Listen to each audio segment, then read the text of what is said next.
Untamed is going to be untamed. It's going to be a little crazy. I want to talk to my people. I want to talk to my brothers and sisters. We can have grace and humility in how we interact with other people. Oh, hot dog, look at you. And nobody talked about what's really happening. And let's have conversations about what truth is.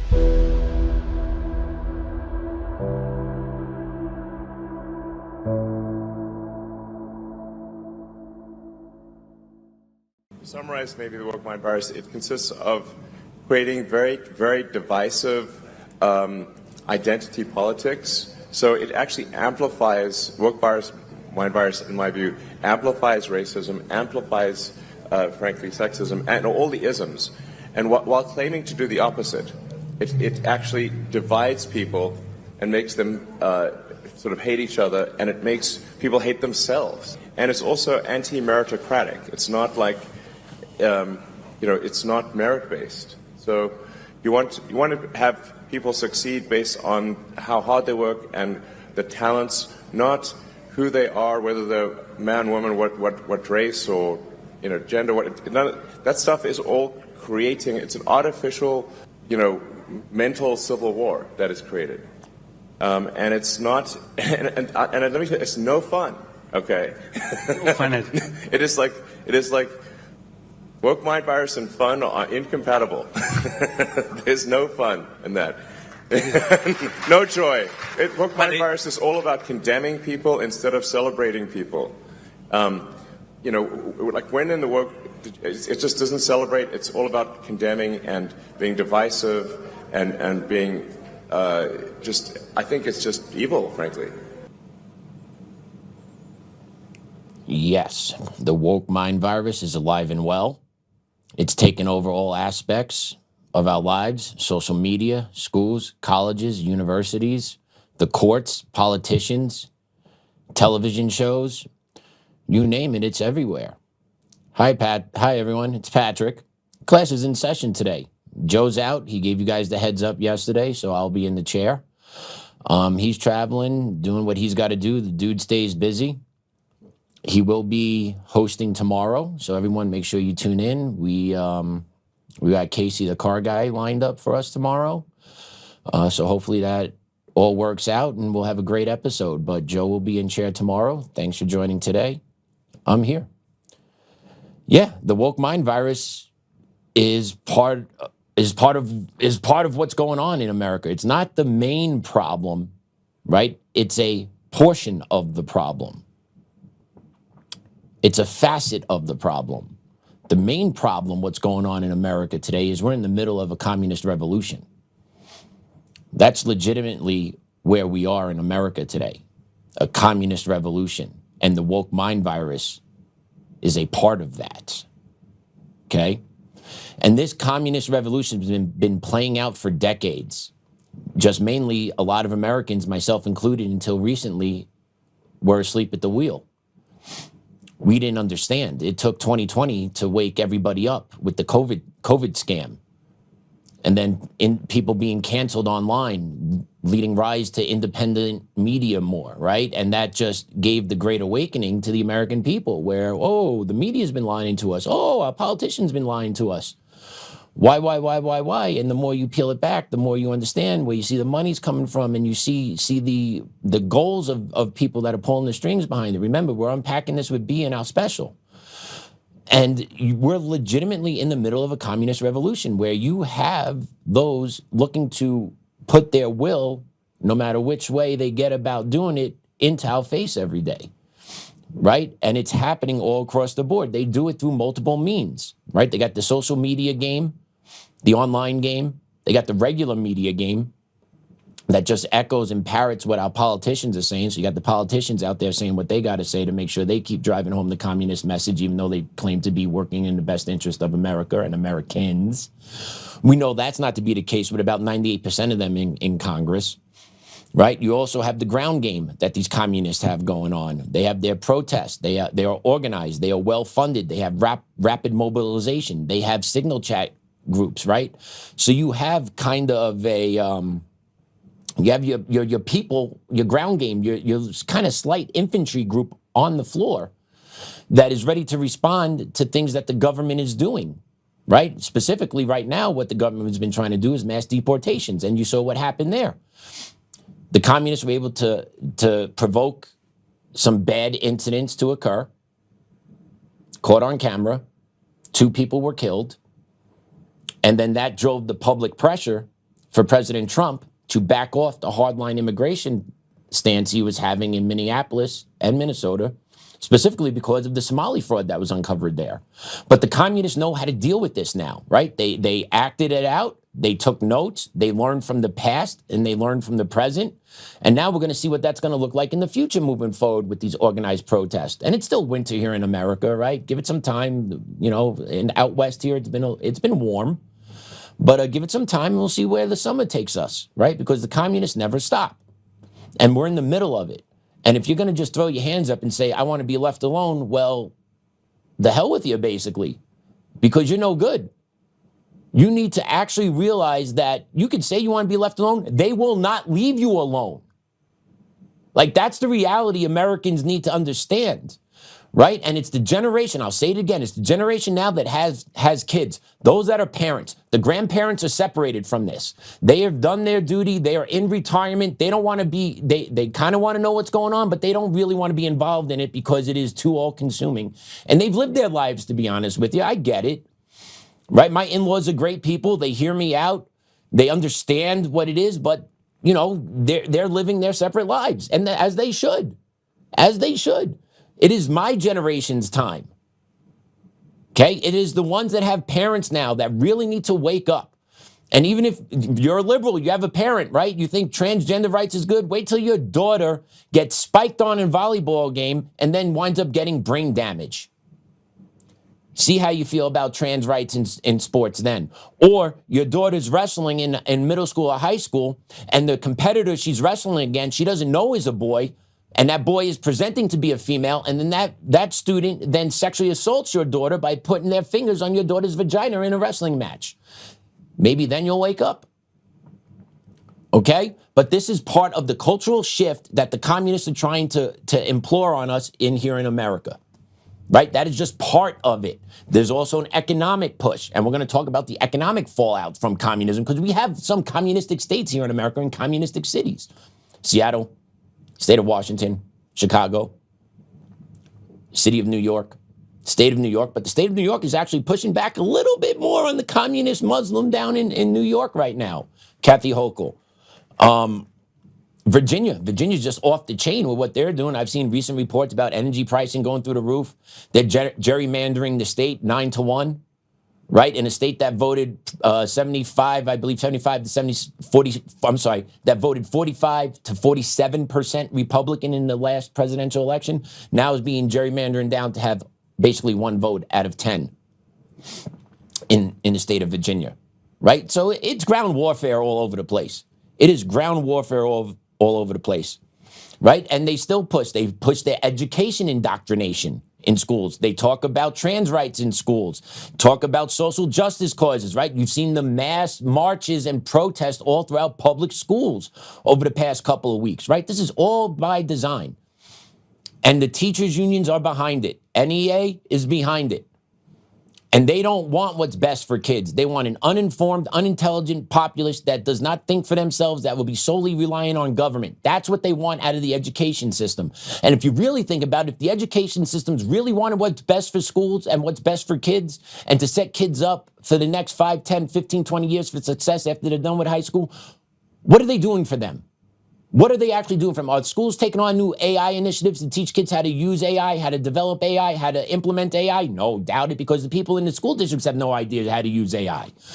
But AI will be the driving force for this kid's generation coming up. Hell, it'll be in my generation. Okay? But those kids that are 16, 17, 18 years old, on the cusp of going to college or on the cusp of entering the workforce, that soon to be will be non-existent for them, because most of these jobs that these high school kids that cannot read or write are graduating from, somehow are graduating high school, that can't read or write. Take a look at some of these literacy rates that we've been covering here on the show.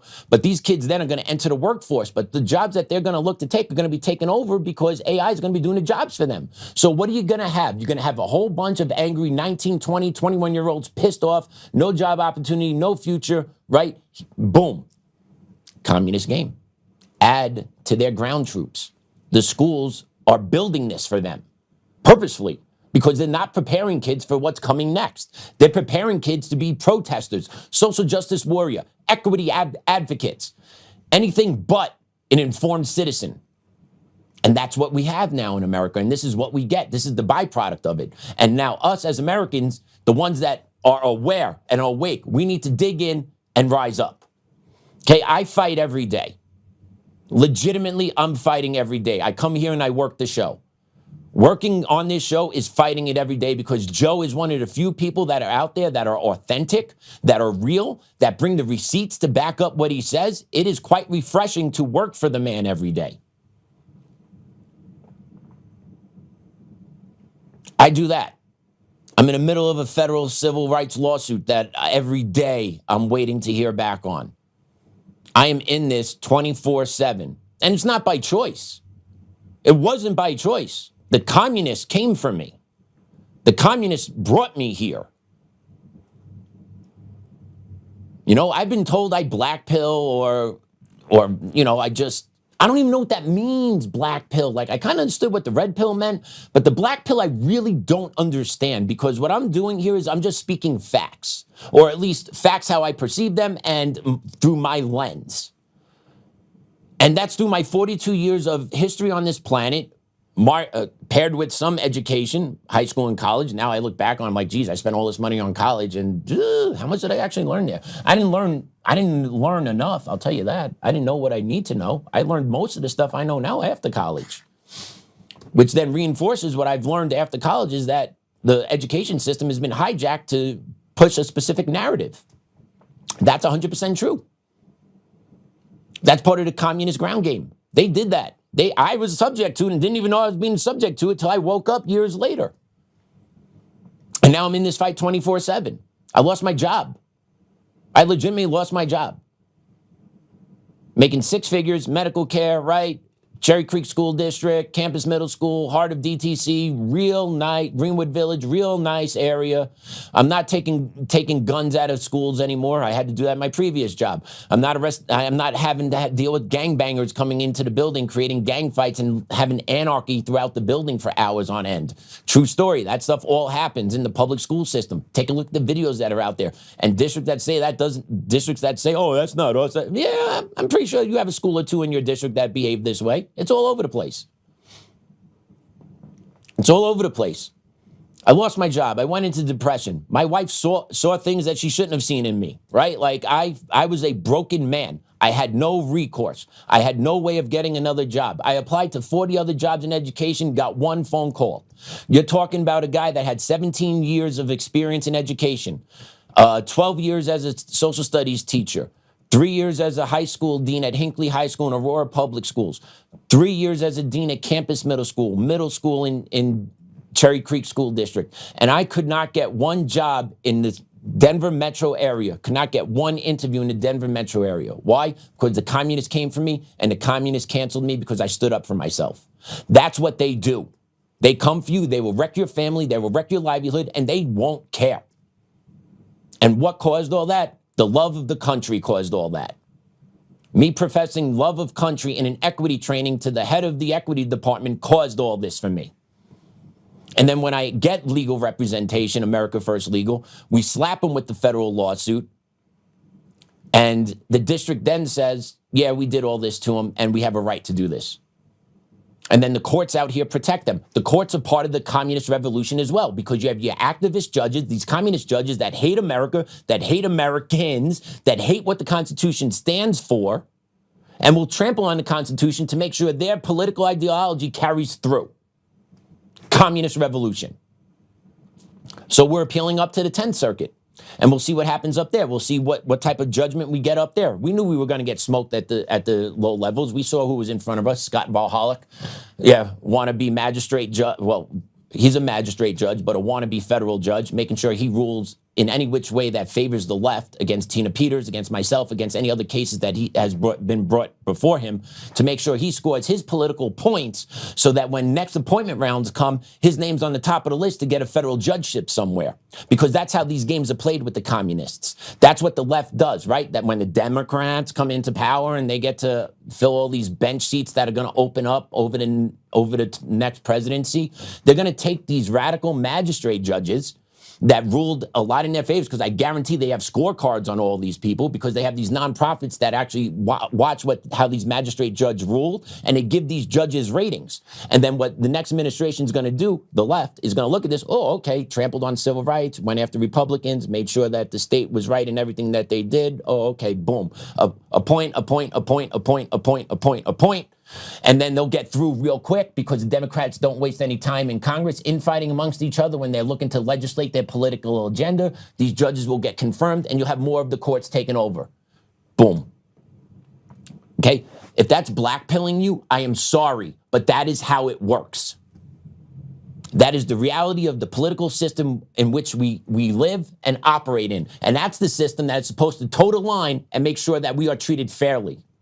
That is out the window now. Has been out the window for a long time. You see these federal judges overturning rulings against Trump, bringing back, make sure deportations come back. People we've deported to Venezuela need to be brought back in so they can get a hearing.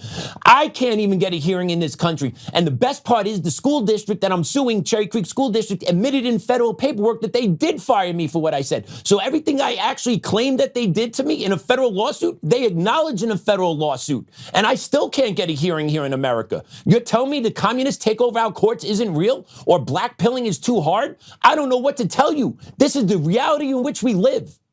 And if you need help, or if you need a lifeline, or you need to actually rectify a wrong, and you need the courts to do it, you need to be aware that the deck is stacked against you as a Republican, but especially as someone that believes in the beauty and the truth of the U.S. Constitution, which our judicial system should be based upon.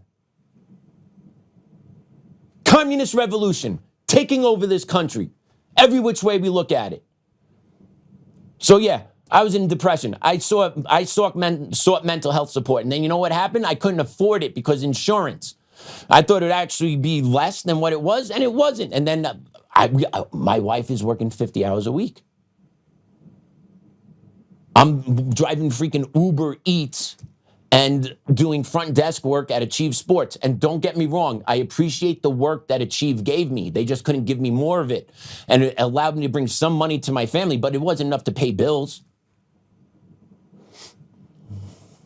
It took me out of the house on Friday and Saturdays. I didn't see my kid Friday, Saturday nights. To me, being with my kid is pretty much the most important thing. I grew up without a father.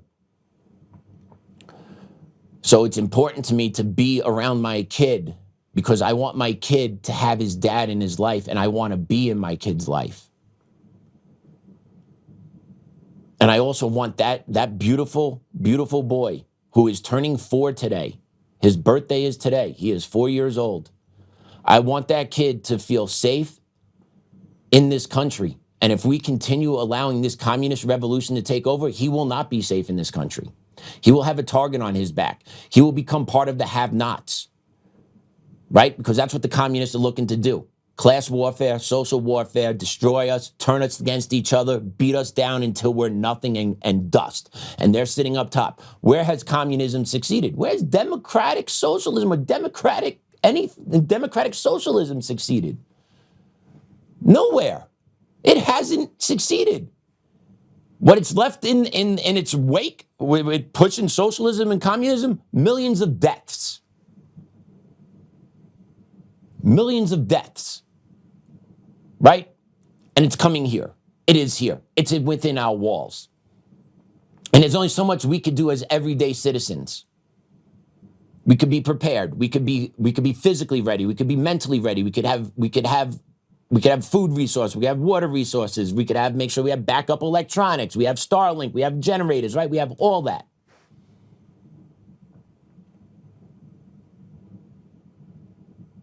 Is that how we're supposed to live?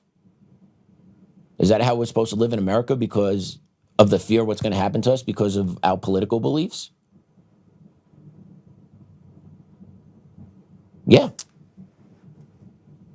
Yeah, it is.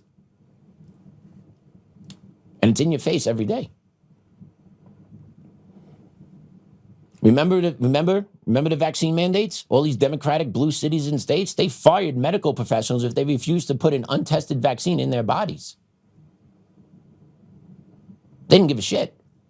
People on social media were banned all over the place for speaking out against the vaccine or the 2020 election was stolen.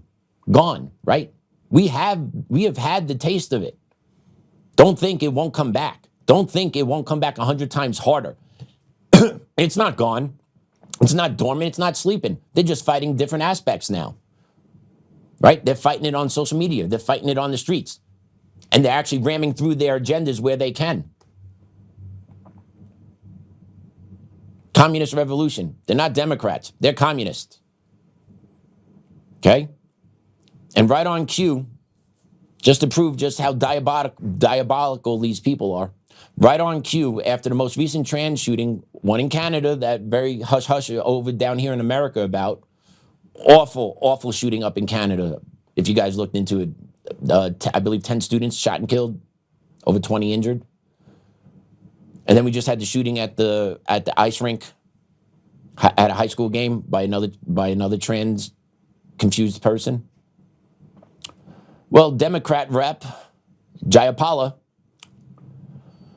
wokeness, communist, look what she's trying to introduce on the House floor in Congress. To trans people everywhere, I also want you to know this. Those people are threatened by your strength, by your joy in being fully who you are. Those who fight against trans people are just jealous of the freedom that they have taken to be fully who they are. And so those people just want to destroy that rather than imagine what it would be like to be fully who they are. Wise words from our young people. So today, the Trans Bill of Rights makes those freedoms we all deserve as clear as the paper they are written on. And we intend to continue this fight until we win this fight. No talk there about what actually happens with trans people, that it's gender dysphoria and it's a mental health condition that needs to be treated, not encouraged, right? If anyone's been paying attention past 2 years, look at the data. The vast majority of mass shootings have been carried out by trans people. Why? Because the wiring is crossed, along with the hormones that they're taking. It's a bad concoction that is being unleashed upon us. And then us as Americans who believe that men should not be in women's bathrooms, teenage boys should not be in teenage girls' locker rooms, we're looked at as the ones that are hateful because we want to protect our kids. Absolutely not. And this is the bullshit that we have to fight every day, right? She doesn't talk about the mental health issue. She doesn't talk about the violence. But you know what she does talk about? If a white person shoots a person of a different color, she's the first one to call that out and call racism, right? So just the conniving, disgusting individuals that are in our Congress, right? And by the way, it's time to have a legitimate talk about dual citizenship and who can actually serve in Congress. Because if you have dual citizenship, or if you're a refugee from another country, how can you honestly say that you are serving America's best interest in the House or in any form of government? You can't, because your allegiance is tied to something else. Okay, we're paying a refugee from Somalia 6 figures to come into Congress, shit on America, take American benefits, make her husband/brother a millionaire, defraud us, and she could talk all that type of shit. There is no way people like that should be in Congress. There's no way that should be allowed. But here we are.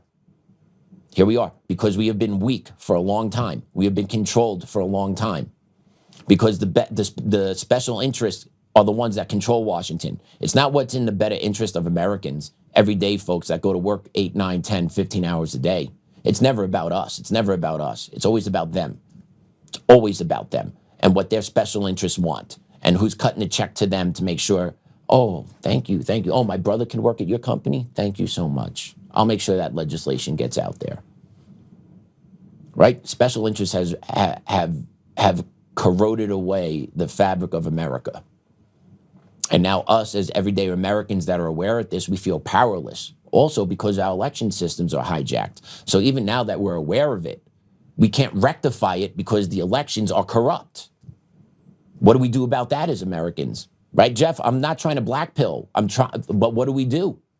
What do? We talk about it. We post about it. We make noise about it. We throw shine on it. But ultimately, we cannot change the voting system here. Now, President Trump pulls that trigger and everything is lining up the way Patrick Byrne is talking about,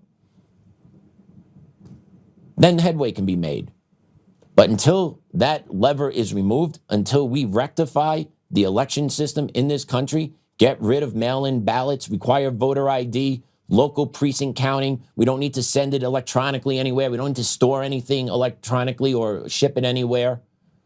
But until we just get back to the basics, one American citizen, one vote, this is how they voted, and it's counted correctly, which sounds so basic, but yet so hard and so complicated. Why? Because the system needs that complication, that system needs that chaos, because that's where the communists thrive. They thrive in chaos. They cause the chaos. They know what they're doing. 73% of all Americans agree voter ID needs to be enacted, but yet the communists continue to fight against it here in America. Why? Because they need that to commit the fraud in order to enable the stealing of the American voice. It's a vicious cycle that we are caught in. We are in a vicious cycle here in America. So you have the politicians that are controlled by special interests that allow our elections to still be compromised. President Trump, tick, tick, tick. Time's ticking. We need action, my friend. You have been talking about it on your Truth Social. Tulsi Gabbard has been dropping docks and bombs everywhere. Needs to come. Needs to happen. We need to clean up the election system. We need to clean up our school system. Okay? In New Jersey, you got to hear what's going on in New Jersey. Yes, blue city, blue state, sorry, not city, blue state, right next to New York.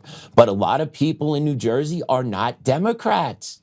They're not. They moved to Jersey to get away from the bullshit of New York. They don't want it in Jersey. But yet somehow this is going on in second grade. Listen to this clip. What is the state of New Jersey teaching second graders? Well, you would assume that they're really focused on building basic math skills and reading skills, which presumably they are, but listen to what they throw in there. And so this is for students that are supposed to have achieved these things by the end of second grade, according to their own curriculum. Differentiate between gender identity, gender expression, and sexual orientation. So they think that's really important for second graders, 7-year-olds, to know. But then it gets even worse. Listen to this. They need to know how to define vaginal, oral, and anal sex, how to perceive consent to sexual activity, how to identify short and long-term contraception, and safer sex methods that are effective, and how to identify and access and use them, and to prevent unintended pregnancy and sexually transmitted infections. All of this is in a curriculum that a second grader needs to know about. Can you think, like, if that was my kid coming up, like, are you kidding me? This is what the legislature and the voters of New Jersey tolerate. You're talking about 7, 8-year-olds that need to know what oral sex is, vaginal penetration. Like, are we for real? But this is what the communists do. How about we teach our second graders what nouns, verbs, adjectives, how to form a proper sentence, how to how to address an envelope. How about read hands on a watch? How about basic penmanship? Things that, you'll use every day in life to be a better person at this young age. But instead at this young age, they want to teach them about sex. That is absolutely sickening and disgusting. But that's what the communists do. They have no moral ground. There is no morals amongst communists. That's why if you take a look, the biggest push from the new communists in these state houses throughout the country is to legalize prostitution. Oh, sex work is good work. It leads to the moral degradation of our society. 7, 8-year-olds being taught that. People think that's a good idea to inject into the curriculum. What are your thoughts? I know what mine are. And I'm very, very gracious to Joe to allow me to share my views on the show. It's absolutely disgusting, and people that do that shit are pedophiles, plain and simple. There's no reason for 7, 8-year-olds to be thinking anything of that. We all know that. Okay? But yet they're doing this and teaching it in public schools throughout New Jersey. Where's the outrage from the Jersey parents? Do they even know this is going on? Are they signing off on permission slips for this type of stuff to be talked about in schools with their children? I don't know. Most parents should be involved. They should be aware of what's going on. But yeah, there is no morals. There's not, like, this is what you want to, this is what they put in front of our kids. And then not to mention the drag queens that they put in front of our kids and want to put in front of our kids, these drag shows. Right? All about sexualizing 7, 8-year-olds. 7 and 8, what was I doing? I was playing baseball, watching TV, doing fun shit outside. Wasn't thinking about if I'm a boy or a girl. I was a boy. I had a penis. Still do.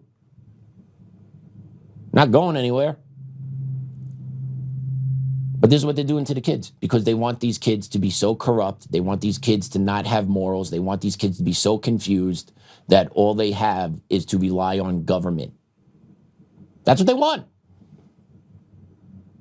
There's no other reason for it. There's no other explanation that we have removed so much education from the education system and replaced it with all this nonsense and bullshit that just these kids just lost.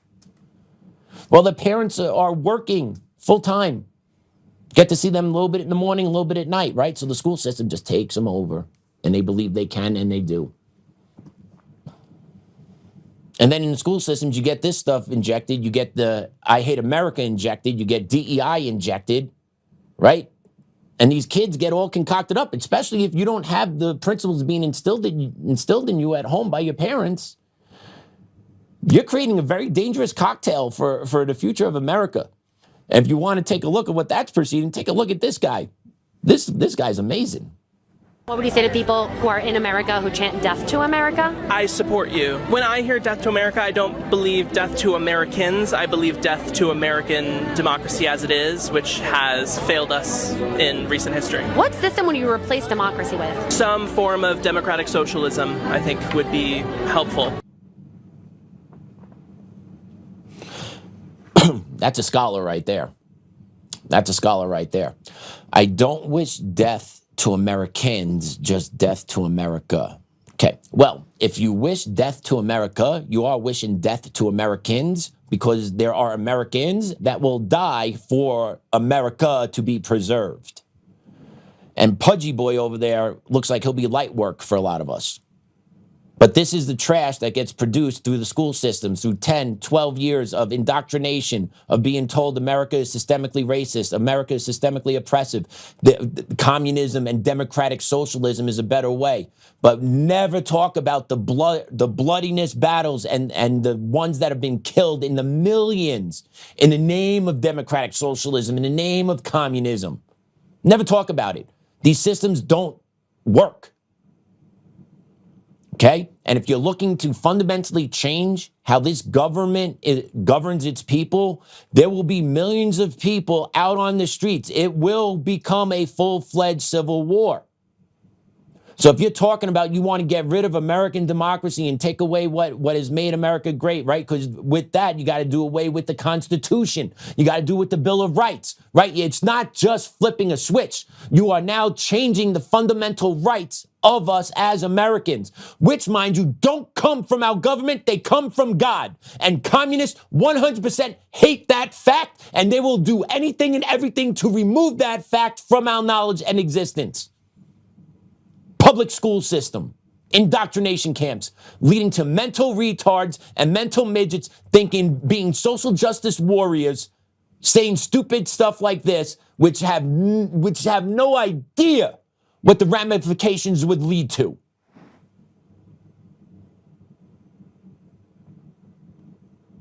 This is happening all over America. People, wake up. Our school systems need to be defunded. They need to be completely redone.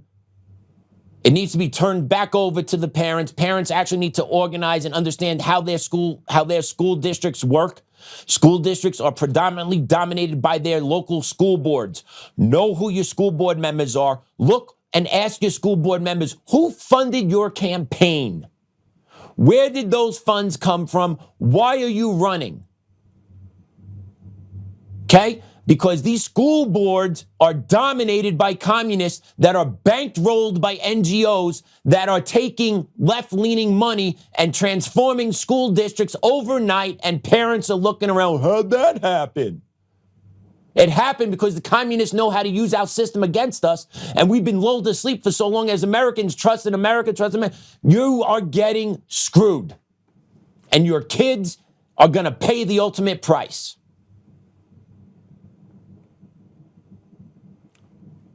Once again, not blackpilling, telling you how I see it through my lens. And if you think I am wrong, if you think that there's a path forward that could change this, I'm all ears. My idea is gutting the entire system because the system is just infested with rot.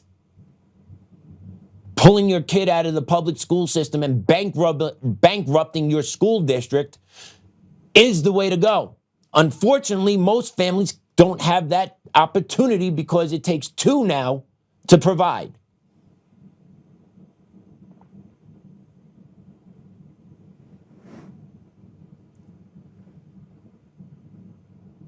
And by the way, if America falls, the world falls into darkness. Okay, let's be honest here. America is the beacon. America is the shining light.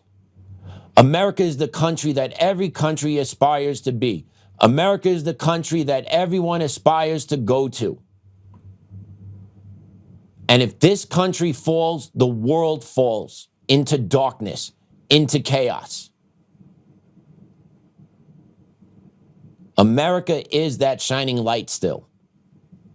And if America goes, the world goes. Who are you going to look to as your world leader? China's going to do better than maybe. They have a lot of good, they're communist over there. That we'll love that. Surveillance state 24/7. We're kind of going that way too.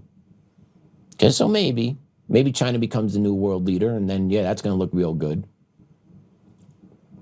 Think about what your kids are going to be left with. Think about, if you're older and have grandkids, think about what your grandkids are going to be left with. What's going to be looking like for them when they're in their 20s, 30s, and 40s.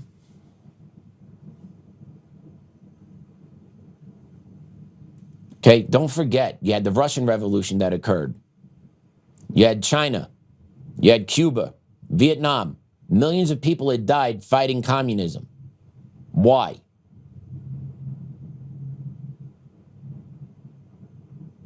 Because communism looks to destroy, divide, and split us into the working class. You stay down here, I stay up here, and here's your little money. Now you do what I tell you, and you be happy. Now if you start speaking out against me, you start doing stuff I don't like, I'm going to take your money away. Take a look what's happening in China to the young kids that are not keeping up with their social credit scores. They are homeless on the streets in China. No one's talking about it. There's clips on X. I'll look to get some for you later this week. Right? Don't tell me communism's great. Communism's great if you're part of the ruling class and you do what they tell you to do. Then it's great. I like to think and do stuff my own way. And I believe a lot of Americans feel the same way. And a lot of Americans want this nonsense to stop. And you got the Americans that just simply want the old America back. Play this cut. When I say I want everybody in this country to assimilate, what I mean is I should be seeing no signs in this country that are in Spanish. Learn English, Juan. You've been here for 8 years. I should not be calling my tech support and this nigga has an Indian accent. What the is going on? I should not be seeing no Muslims praying in public. I should not be hearing the call to prayer playing outside in public. Nigga, take that shit to the mosque. I should not be seeing any Chinatowns or Somali villages. If you want to do that bullshit, go back to your country. No ethnic enclaves in this hoe. With U.S. citizenship, if you're becoming a U.S. citizen, you have to remove all other forms of citizenship. That means you Zionist Jews, it's either you're loyal to America or you off back to Israel. This country needs to look like the same way it was looking at the beginning, meaning everybody in this bitch is only loyal to America. You speak English, you are Christian, converting to Christianity, or you respect that this is a Christian nation and you practice your other faith in private. Dude's got some points there. He's got some points. Right? English native language, yes, right? What is a country? What is a country defined by? Borders, language, culture. We have our borders. Language is still English here, but you know, you got to have diversity. You do have different signs posted everywhere. You press 1 for English, press 2 for Spanish, press 3 for Portuguese, right? We still got that going on, and our culture's a hot mess. So we are slowly losing our culture, our country itself. But most Americans want what he is saying. Most Americans are tired of the bullshit. Most Americans just want to go about their day to day, love this country, believe this country is the greatest, practice Christianity, get this other stuff out of my faith. If you don't want to assimilate here, then why are you here to begin with? Fair question. Why do people come to America? To be systemically oppressed against and to be put down? Or do they come to America for the free handouts we give them because we're systemically oppressive? I don't know. I don't know. But it's the reality. We are a good faith, Christian-based country that has been more than welcoming to all different types of people all throughout the world. And we are told we are the racist ones because we are saying enough, enough, enough. Stop taking advantage of us. If you're coming here, learn the language, speak English. Come here and then shit on this country? Like the Somali refugee in Congress that is making 6 figures, but yet still calls us a racist piece of shit country. Those people can get the fuck out. Those people are trash. But yet somehow those people are allowed to serve in Congress. And she's not the only one.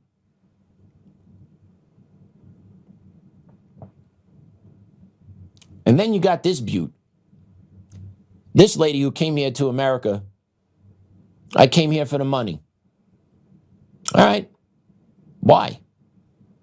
Let's play it. Let me hold your hand when I say this. We do not move to America because we think it's a better country. We move here because it's a little less worse than our other countries. Because you're stupid to think that we moved to this country for some hot dogs and some baseball. We have better vibes, music, food, culture, history, literally all of the above. We just move here because we are looking to make more money and offer a better chance for our families. Did you know that the minimum wage a day, not an hour, a day in Mexico is not even 15 American dollars? Not even 15 American dollars. Right now with $15 in San Diego, I could go maybe buy a matcha and half of a granola bar, honey. If you support ICE, you support people getting destroyed. If you support families getting destroyed, I hope you rot in hell. And I will see you there, babes, for sure.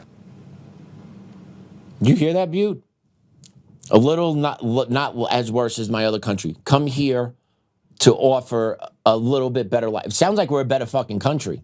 It sounds like she is retarded. It sounds like she is a piece of trash. It sounds like she's an ungrateful immigrant that came to this country, spitting on our country, saying Mexico is better, we have better vibes, better music, better this, better that. Then why are you here? Oh, because your family has a better chance here. Okay, so what's more important to you then? Safety, security, and a better chance of way of life?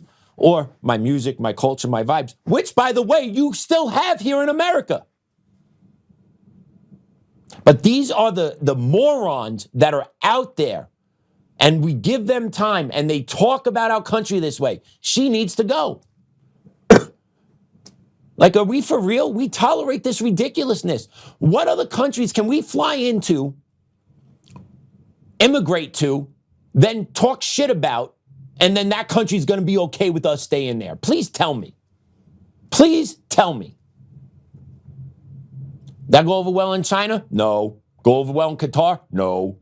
Go well in Israel? No. Right, so where would it go over well? Here in America. And then us Americans, oh yeah, she's so smart. She understands. Oh man. Right? And then that feeds the woke mind virus that we started the show with. Because she's a moron. And she doesn't even realize how good she has it here. And how good her family has it here. Like, that's what I don't understand. These people say we're so bad. Why are they here? Oh, because I can make some money and get better opportunity. Oh, shit. So this country is better. And we can't be systemically oppressive against you because if your family can have a better way of life here in a predominantly white country, What does that say? What does that say? But take a look at the data. There's an account out there that I'm going to start following. It's called White Pages. Pull this let's put this tweet up here, this post, sorry.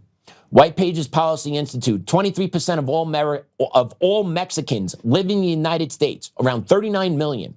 There were barely 4 million Mexicans in the U.S. in 1960. Remittances from the U.S. to Mexico, though, top 64 billion. Some 9.3 billion comes from Texas and another 21 billion from California. Do we know what remittances are? That's money going back over the border. That's what's being sent out of this country to people in Mexico from people that are here, either legally or illegally. Depending, we don't have a way of tracking this yet. But we're so horrible. We're such a horrible country. We are so racist. We're such pieces of shit. Take a look of all that money that's going south of the border to those people down there in Mexico. And that lady has the balls to say we're the problem. Our country's shit. I don't think so if you got to send all that money back to Mexico. I don't think we're the problem here. Looks like your country might be the problem. Your country might be run by the criminal cartels. Why don't you call that shit out down there, lady? But you don't, because you're ignorant, ill-informed, product of the woke mind virus. And then you're going to sit and talk and spit in the face of the country that has allowed you to come in here, allowed you to live in San Diego, which is really expensive, and you can play, I can get a mocha and a half a granola, hun. See you later, babes. You sound like you're really oppressed and this country has treated you so poorly. Absolutely insane. Also, though, the reason why these remittances are going back so much is actually the fees have declined over time. So we geniuses here in America have actually made it cheaper for illegal immigrants and migrants and legal immigrants from Mexico to send American dollars back to their families there. We made it cheaper for them to do, instead of making sure that money stays here in America. I'm sure that billions of dollars wouldn't help anything here in America. But yeah, we're the problem. We are the problem here. The communist revolution is a real deal. The woke mind virus is a real deal. We have to fight like we've never fought before. That is the truth. All right, everyone, we're going to do a quick 180 here. We're going to air an interview that Joe did this week with Chaz Evanson. He's an unaffiliate running for governor of Colorado. The clip is going to start with a soundbite from one of our favorites here, our friend 1B Free, as it lays the groundwork for the conversation between Joe and Chaz on Colorado politics. So I hope you enjoy. We'll catch you on the back end.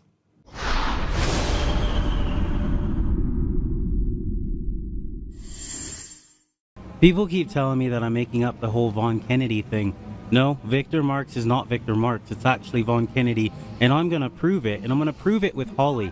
You see, Holly was the 18-year-old that was under a lot of medication when she was taken, easily vulnerable, easily manipulated to go with Victor, and they took her ID and brought her to Colorado. Now, while she was in Colorado, she was a big problem because guess what? She wanted to go home. And so they came up with a solution to sending her to Victor Marx's sister-in-law's house. Her name is Rebecca Kennedy. Now, I'm going to prove it with a video, but there's also something else you're going to want to see at the very end. So check out what Holly has to say. Get an MRI scan, or you can go to my sister-in-law's house in Dallas, Texas. Mm-hmm. So this is where we get there. So, with Rebecca Kennedy, which is Victor Marx's sister-in-law. So as you can see, she was sent to what she believed was Victor's sister-in-law, Rebecca Kennedy. But thanks to the help of AI, we can easily search and see that Rebecca Kennedy is actually his sibling right here. So for those of you who are out there saying that I'm lying, now the proof is in your face. I was gonna say the proof is in the pudding, but no, the proof is in your face. I actually do my research. I work very hard at this because guess what? I care more than the average bear. And I don't want to elect somebody who's fake, phony, and not really real and has this whole line of crazy stuff behind him to be our governor. Because guess what? He'd be a bad governor. You know, why are we spending so much time with Victor Marx, and why is it important for me? And everybody says, well, Joe, he's already the heir apparent. He's been picked by the establishment. Lauren Boebert's behind him. He has people that have signed off on he needs to be the next governor. And so I almost got caught in that trap myself. You know, I actually put a post up when they said he was going to run for office, and I just did a cursory glance over of who the guy was, and I was like, all right, he's a warrior. That's the guy I'll support. Then I went and met with him. And that's when I saw Mr. Empty show. So I'm actually joined in studio by Chaz Evanson. And Chaz is running for governor as an unaffiliated candidate. And I spent a lot of time talking to Chaz online. Then I got on a Zoom call with him. And here's what I discovered. I discovered that good ideas and real people are not what the establishment wants to put in office. They want to put someone in office they can control. And that's what we get by Victor Marx. So with that said, Chaz, welcome to the show. Thank you, Joe. Thank you for having me on the show. Really appreciate you bringing me on. And I do agree with everything that you're saying. I think the establishment has a way of, and I've noticed it in my campaign. You know, I've asked for invitations to share ideas with other people over the course of almost the past year now. And you're the only person, one of the few, I would say, that's given me an opportunity to share these ideas with people. Well, let's start by having people know a little bit about you. Why don't you tell them a little bit about you? You're a Marine. Yes, sir. So yeah, I was born and raised in Colorado. I'm actually from Cortez. I joined the Marine Corps in 2000, and over the course of time, my first enlistment, kind of like most people, deciding whether or not I was going to make that a career, deciding whether or not what I was going to do. And after some things happened, and realizing that supporting and defending the Constitution of the United States of America against all enemies, foreign and domestic, was what I wanted to dedicate my life to. My wife and I made the decision that we were all in for a 20-year run.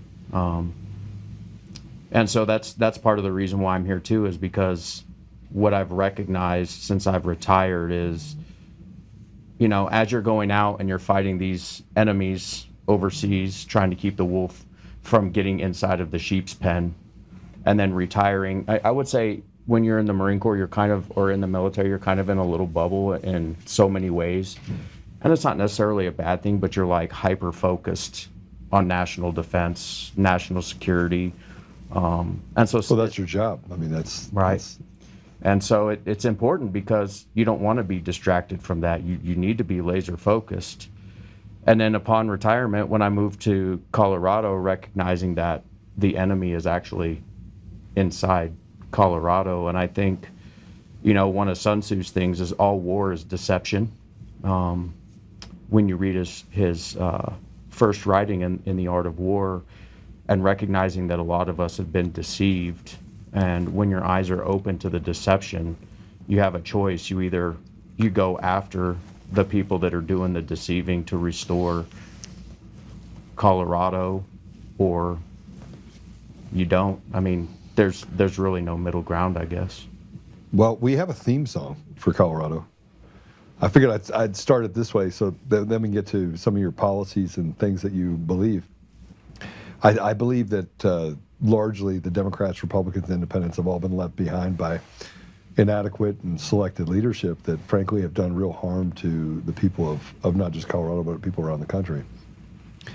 But so we created this song, and it's a Colorado Unchained song. So let's go ahead and Paul, see what you think of this. Let's go ahead and play it.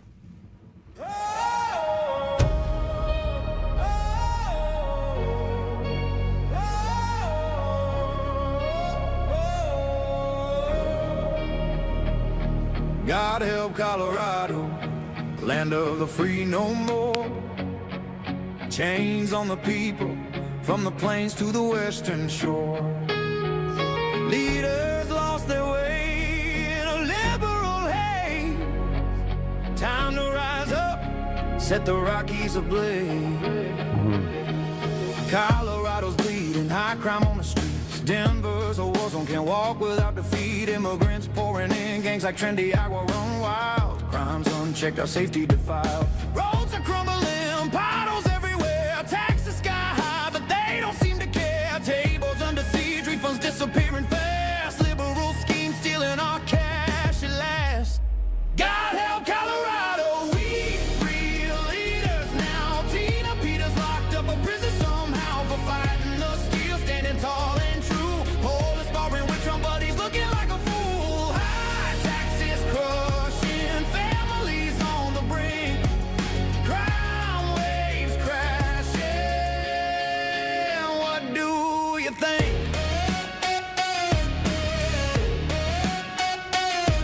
God help Colorado, break these chains we bear. American spirit will fight anywhere. Election integrity gone, dark money rules the game.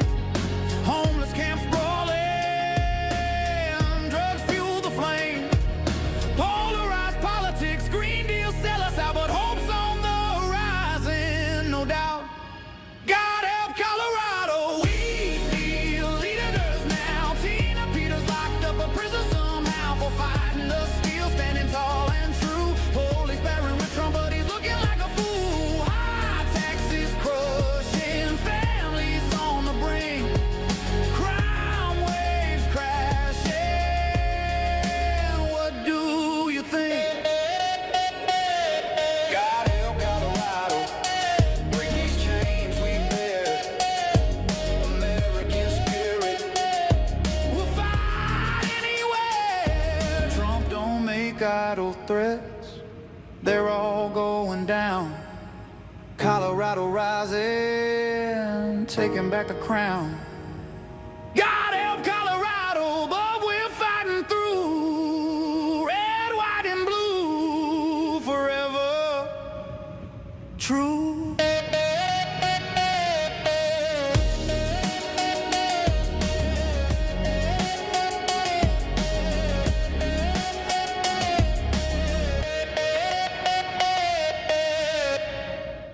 I think that song is awesome. What did you think of that? I think I think my favorite part is God help Colorado.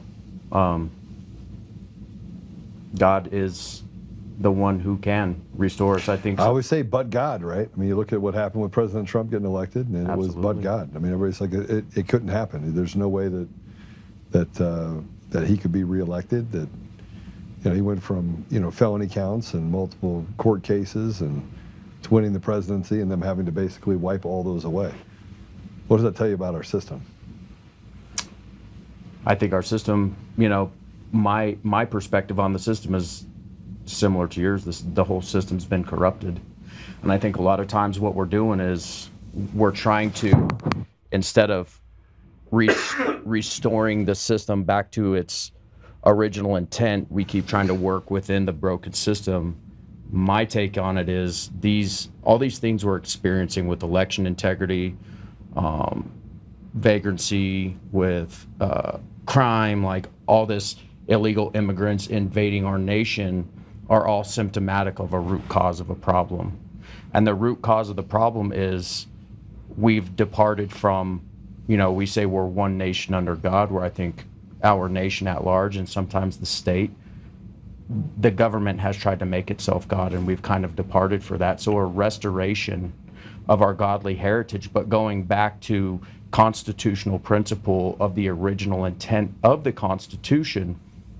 I don't think the government was ever designed to be our daddy. No, it was not. And if you look at it from that perspective, it's hard not to be a little bit suspect over all the things that we're facing, right? So you have regulation, law. You can't do this, can't do that, can't do this. It's like this constant thumb that's on top of us. And I think one of the reasons why we're in a place where people are unhappy and is that they can't figure out what's actually taking it from them. But it's this pressure. Right. Yeah, I think what's happening is, the founders, the Constitution is built on the idea of a completely minimalist government. Right.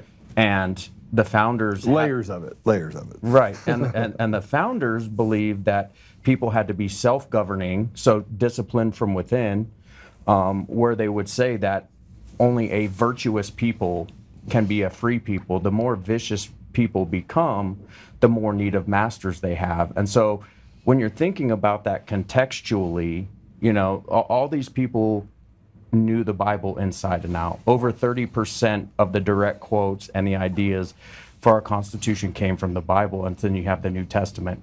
And so the master is the law, right? And so basically, if you need the government to tell you what to do, you're in fact a slave. You are no longer a free person. Well, so let's talk about some principles that you have. I think we agree on many of these things. The average person pays 56 cents on every dollar to a government entity. Right. That's the tax rate that they pay. Every single person pays that on average. Mm. That means that you have to feed your family on 44 cents on every dollar. Right. And the government has put us in a place where our roads are still crap. Right. Education system, 20% of the children in Colorado are being homeschooled. It used to be 1.5%. Right. They're sort of running away from education. You got pride flags and walkouts for to protest ICE that their kids are being forced into. There's not enough meat on the bone left for anyone, and any part of what they have to deal with on a daily basis. Right. Yeah, I think that fraud is rampant across the United States of America. I mean, we saw that with Minnesota. What's going on there? One of the posts I made clearly describes every single Senate bill and House bill that Colorado has enacted that is actually funding illegal immigrants' lives here in the United States, which is, to your point, is taking out of the pockets of hardworking Americans. That means you're somebody else's daddy. Right, exactly. So these are entitlements. And those entitlements inside of our budget, do you know how big our budget is? I think it's creeping up on $36 billion right now. So this year it's nearly $40 billion. $40 billion. So you have a $40 billion budget.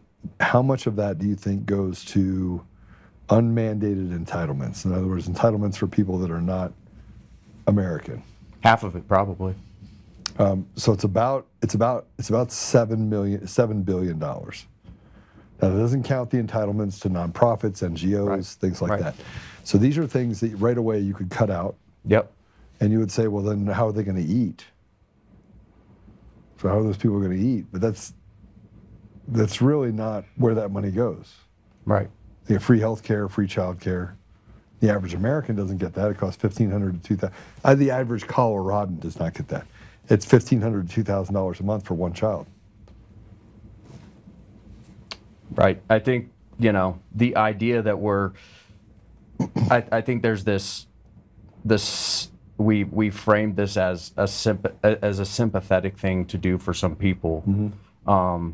And so that's just, it's the optics of the whole thing, right? If we're stealing from one person and giving to another person, you're in fact hurting both groups of people, right? So the just thing to do is to remove the illegal immigrants, remove the people who are fraudulently stealing from the taxpayers, mm-hmm, and restore that money back to them because they are in fact here working and contributing to society in order to do those things. And I see it all the time where people are saying, well, it's not fair that you're doing this. And it's not a matter of fairness, it's a matter of justice, in my opinion. Yeah, so let's dig in that for a minute. So you have $7 billion in funding. I mean, and I got in an argument with one of the other candidates over what's not really $7 billion. And I was like, well, it is. because you have education entitlements, you have special allocations to nonprofits that are providing that health care and child care. But if we look at this from the perspective of, let's see if I can put this back on. If we look at it from the perspective of what dollars are coming out, that's nearly 18% of our budget. Now, I don't actually care about the $7 billion or helping people that are in need. I care about the fact that there's no accountability, no checks and balances on the money that's being spent. And at the same time, we have $7 billion in entitlements going out. How much of that is actually supporting the very people that need it in our state? Very little of it is supporting the people that need it in our state. And I would say that a lot of people, I went to a meeting and it was an advocacy group for people who have disabilities. And one of the things that was continually coming up in the conversation, and this is just to the point, right? We as America have an obligation to help those people who truly are in need. Right. And so these people are sitting there, they are getting, different housing allotments and, different things that could help them with food and medical bills and all these different things. But the thing is, you have people within those circles who also want to help contribute, but they're afraid because if they make one penny too much, they're going to lose their housing or they're going to lose, whatever supplement it is. So I think it can't ever be a zero-sum game for those people either, where there's this hard line, right? And it should be graduated. And I think people talk about this with insurance too. There just can't be a cliff, right? There needs to be this graduated thing where we want to encourage people to go out and to help themselves and to do these things. And I don't think we do a good job of doing that because the way that the programs are set up. But then on the other side of the illegal immigration piece, right? If you want to come to the United States for a better life, I encourage that.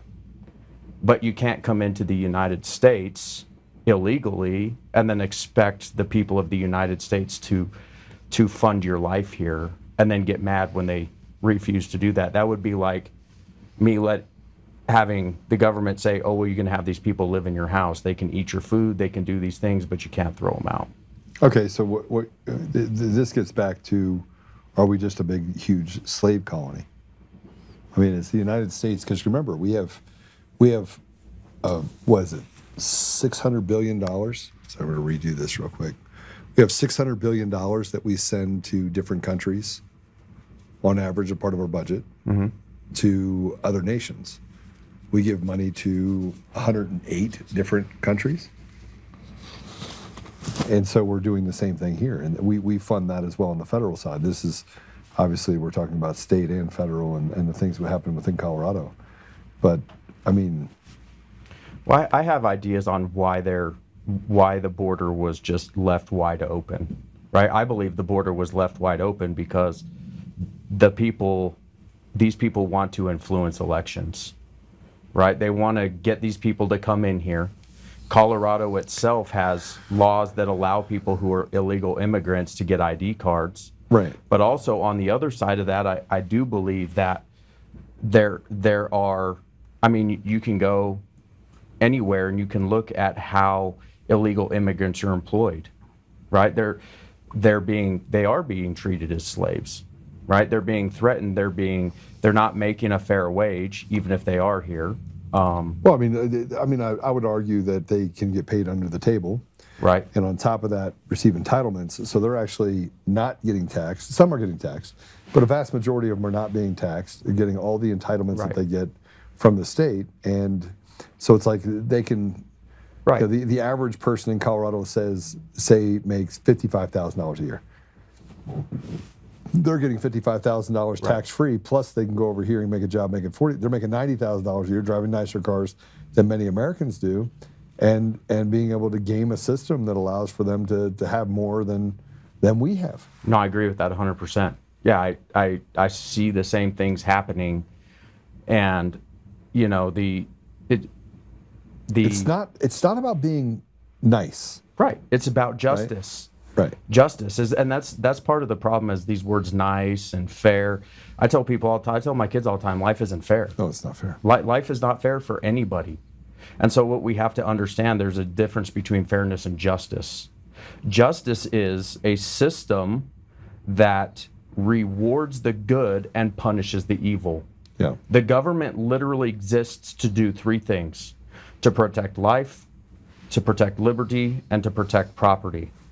When the government is in the business of destroying the lives of the people who are in fact doing good, then there has become a role reversal. Right. And that's what our government does. And so, in my opinion, even all of these evils that are happening with these illegal immigrants coming in and taking our money, it's in fact a certain group of people is rewarding a foreign invasion of people into the United States. We have Trende Aguirre right here in Colorado who are operating criminal cartels. They probably have operatives working within the legislature in some way, shape, form. Look, we're going to legalize. We're trying to legalize prostitution. We've legalized marijuana. We're a sanctuary state. We have in fact become the hub for criminal, illegal action, in my opinion, in the United States. And so the only way to restore that is for the government for the people to recognize that these things are happening and to use their voices and to use their power in order to restore that here. Otherwise, it's not going to change. Right. So what's your platform? I mean, and look, we've talked about this a little bit, and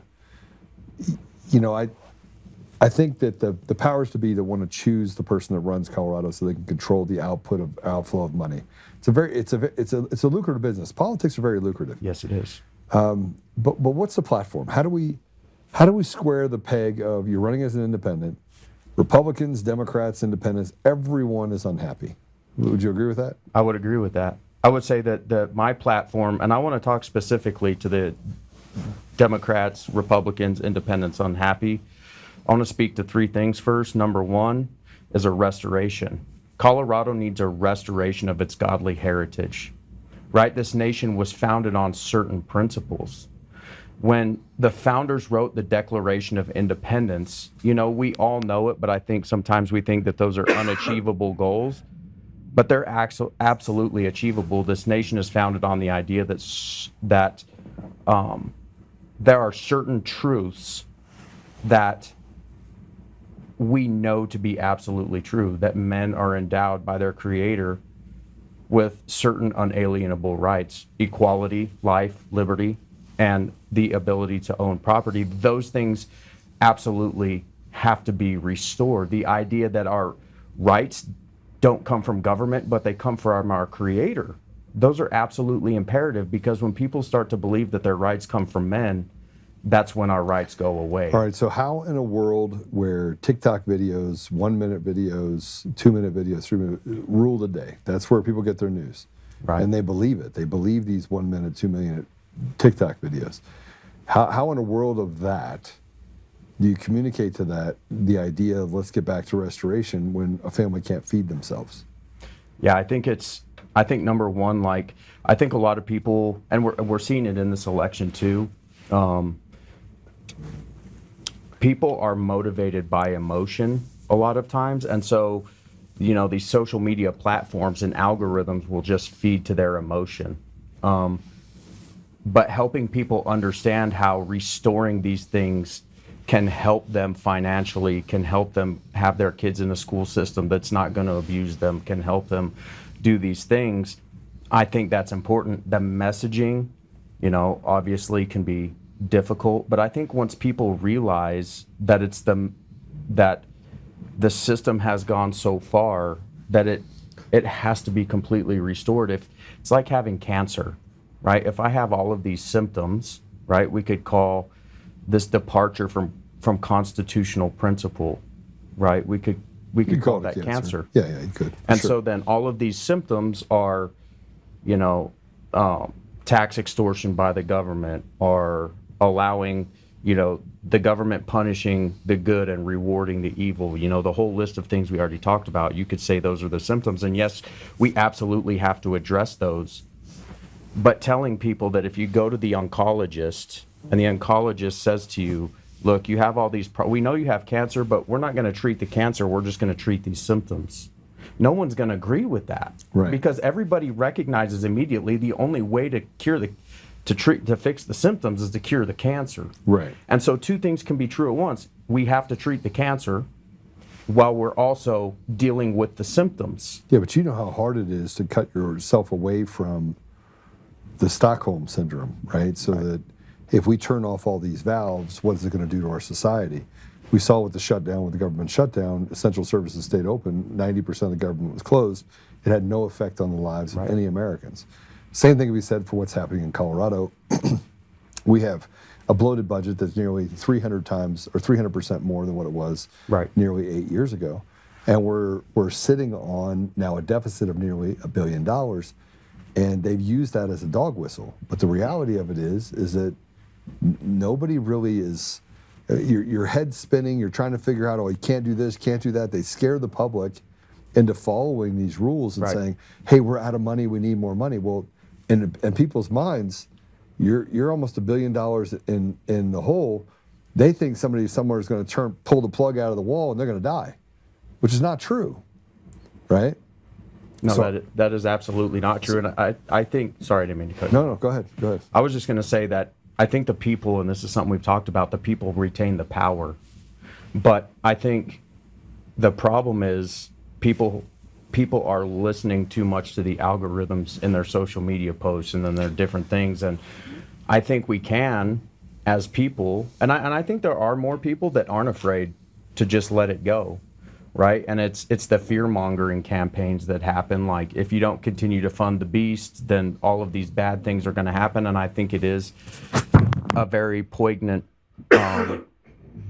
statement that you made, and I made it to my kids too. I'm like, we were driving up the Colorado National Monument, and there was nobody there. Yeah, and everybody was basically doing the right thing. We don't need the government to tell us what to do.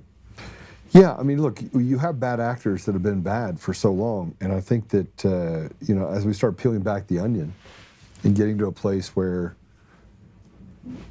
and I've talked to you about the poorest among us. We've got to get to a place where the 40% of our tree that's rotted to the core, and I'm not talking about the judiciary, I'm not talking about the leadership, I'm talking about people in the community, right, who have crap schools, who live in deserts, like food deserts, education deserts, opportunity deserts. There is no someone from United Airlines in there saying, who wants to be a pilot? Right. It's not even an opportunity. It's not even a thing that they even think could be possible. But we've got to start addressing those people, and that 40% is growing. Right. And on top of growing, they're not voting. They're not voting for anything, right? They're just trying to get by. So how in this kind of turning things around in 2026, let's hypothetically say you're elected, how do you deal with the 40%? How do you reach the 40% first to get them to vote? And then once you do reach them, how do you fix it? Reaching the 40%, I think a lot of people are hopeless in the state of Colorado. Mm-hmm. I think a lot of on people all aisles. On all sides. Yeah. I mean across the board. Hope doesn't differentiate between Democrats and Republicans and independents and whatever. But people are hopeless, and I would say a lot of that hopelessness today, in fact, is George Washington's birthday, President's Day. But I say one of the things is when you're talking about within Colorado, the factionalism and the fighting and the fratricide that's been being committed, within this group of people that want to restore liberty in Colorado is a significant contributing factor to the hopelessness that people feel.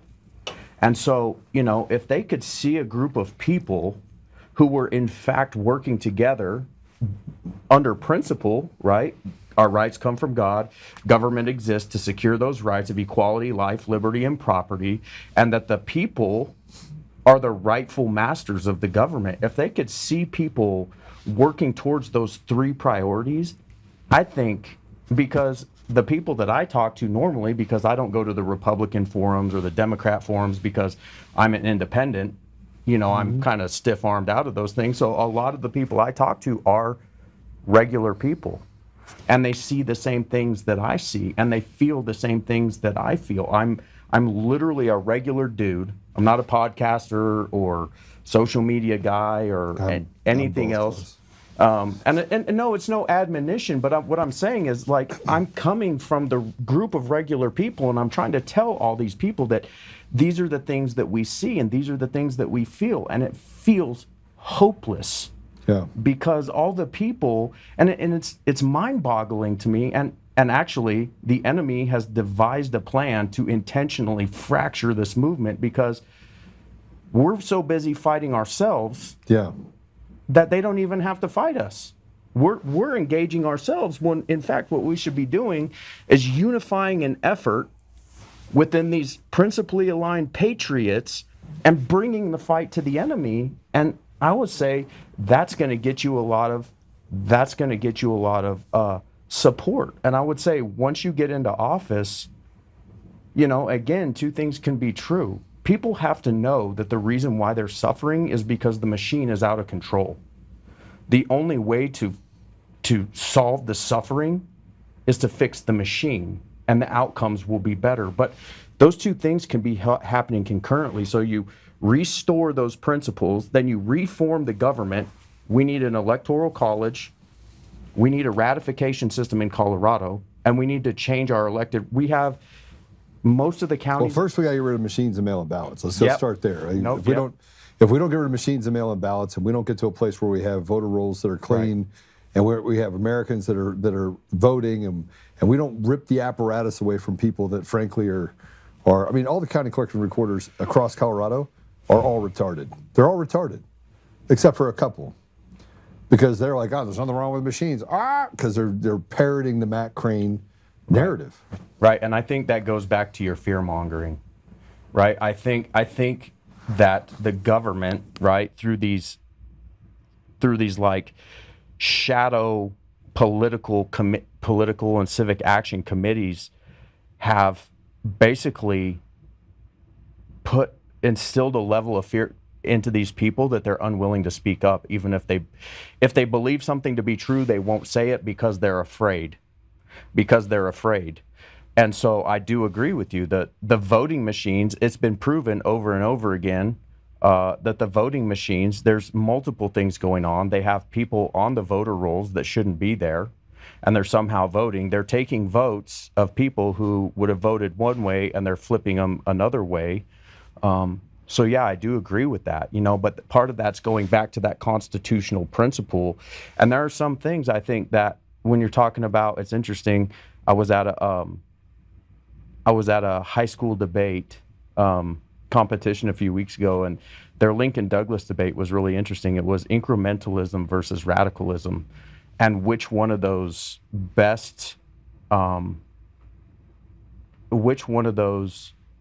is better used to effectuate societal change. Well, in the art of war, both. Because it starts out as incrementalism and it turns into radicalism. Right. And then radicalism has to basically fight against it. You have to have that Julius Caesar moment. Right. And so what we need to do is look at the problems and say, okay, which one of these need radicalism, which is election integrity? That needs radicalism. That has to change or nothing changes. And I would make a good argument that the other thing that needs radicalism is the people of Colorado need equal suffrage. Look at the legislature. All these bills that are being passed, the new red flag laws, all these new things, we know that they're unconstitutional. We know all these things are happening. Last year when House Bill 25-13-12 went through, thousands of people came to the Capitol and testified. And they did nothing about it. They didn't give a crap. Yeah, Julie McCluskey sat there with her smug look on her face the entire time and gave zero craps about the people who knew that their kids were going to be attacked. And in fact, I've had parents who have messaged me and said, hey, Chaz, I literally had my kid taken by the state. I'm out of money. I'm bankrupt. I have 6 other kids to take care of because of House Bill 25-13-12. I got a kid stolen from me, and they literally didn't care. So if we, like in election integrity, if we don't change, if we don't put If we don't get nobody's equal telling that suffrage story. in the Senate, Chaz, nobody's telling that story. Like the story that you're talking about right now, it's a real thing. Right. But nobody understands is how this apparatus has literally enslaved people. And then they use police officers to enforce and say, well, you just have your day in court. But the system is so rotted, you don't get your day in court. They are literally trafficking children inside of our government. yes, they are. And the thing is, and I want to address that, but I believe every county in Colorado needs to have a senator.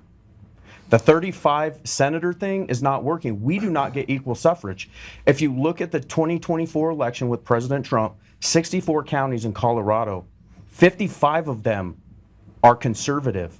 If every county had a senator... Well, I mean, yeah, I agree with you, they're conservative, but the leadership is trash. Right, but we have to start somewhere, right? Just like if we put the mechanism in place, it gives people hope. Mm-hmm. And when people have hope, you're going to see more people coming out, right? But when they're hopeless, like the voter integrity thing, people are hopeless. So they'll say to me, Chaz, why should I even vote? I'm like, because it matters. We don't give up just because something sucks. Okay, it doesn't matter, but they still should vote. That's what I'm saying. Right. So it does matter. We should vote. You can address the part that they're saying that it doesn't matter what I vote for, they're going to pick whatever they want. Right. While still telling them you have to vote. Yes, that's right? the thing. So you have to tell people, you have to affirm what you know to be true. Because if you lie to them, then they're like, they give you the finger and they're like, right. Get out of here. That's right? like telling a kid a shot's not going to hurt. Yeah. And then they go get their blood drawn and it hurts. And it hurts. And they're like, okay, that was a lie. But you can affirm what they're saying because they can see it. Look, people are not stupid. Right. People have been stupid. People have been, people have an innate trust that they want the government to actually be good. But the government is innately bad for every part of society. Like it has never done anything good. Government is not good. Right. Yes. And so why you limit government is because it is a thirst for power and money and everything that you have or you want. It's trying to take that from you. It's trying to create a friction with you. Right. Okay. Now, with that said, you can tell someone, you're right. Your vote doesn't mean jack shit right now, but it will. And I need you to still vote. Right. You can affirm the fact that what they're seeing is true and still tell them, I need you to get out there and vote because I've got to be able to prove a point. I've got to be able to fight through this. I've got to be able to, we have got to get to a place where the I in each individual translates to the we and enough friction and force to stop them from using apparatuses that steal the very voice of who we are as people. And I agree with that.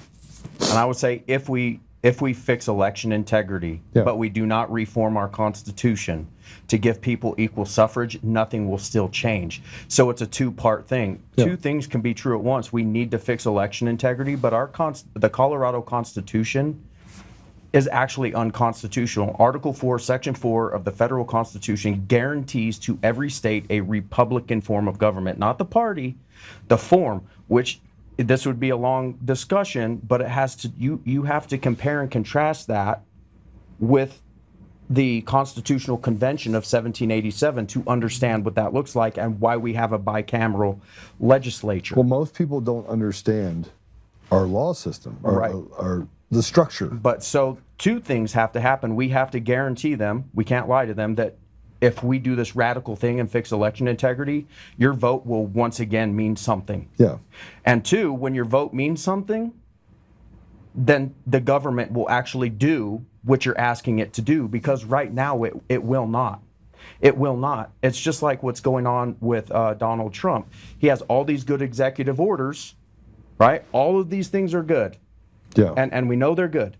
But until he codifies that in law, what happens, God forbid, Gavin Newsom, AOC, or one of these other crazy people gets elected to that office, and what happens then? We just do this massive pendulum swing.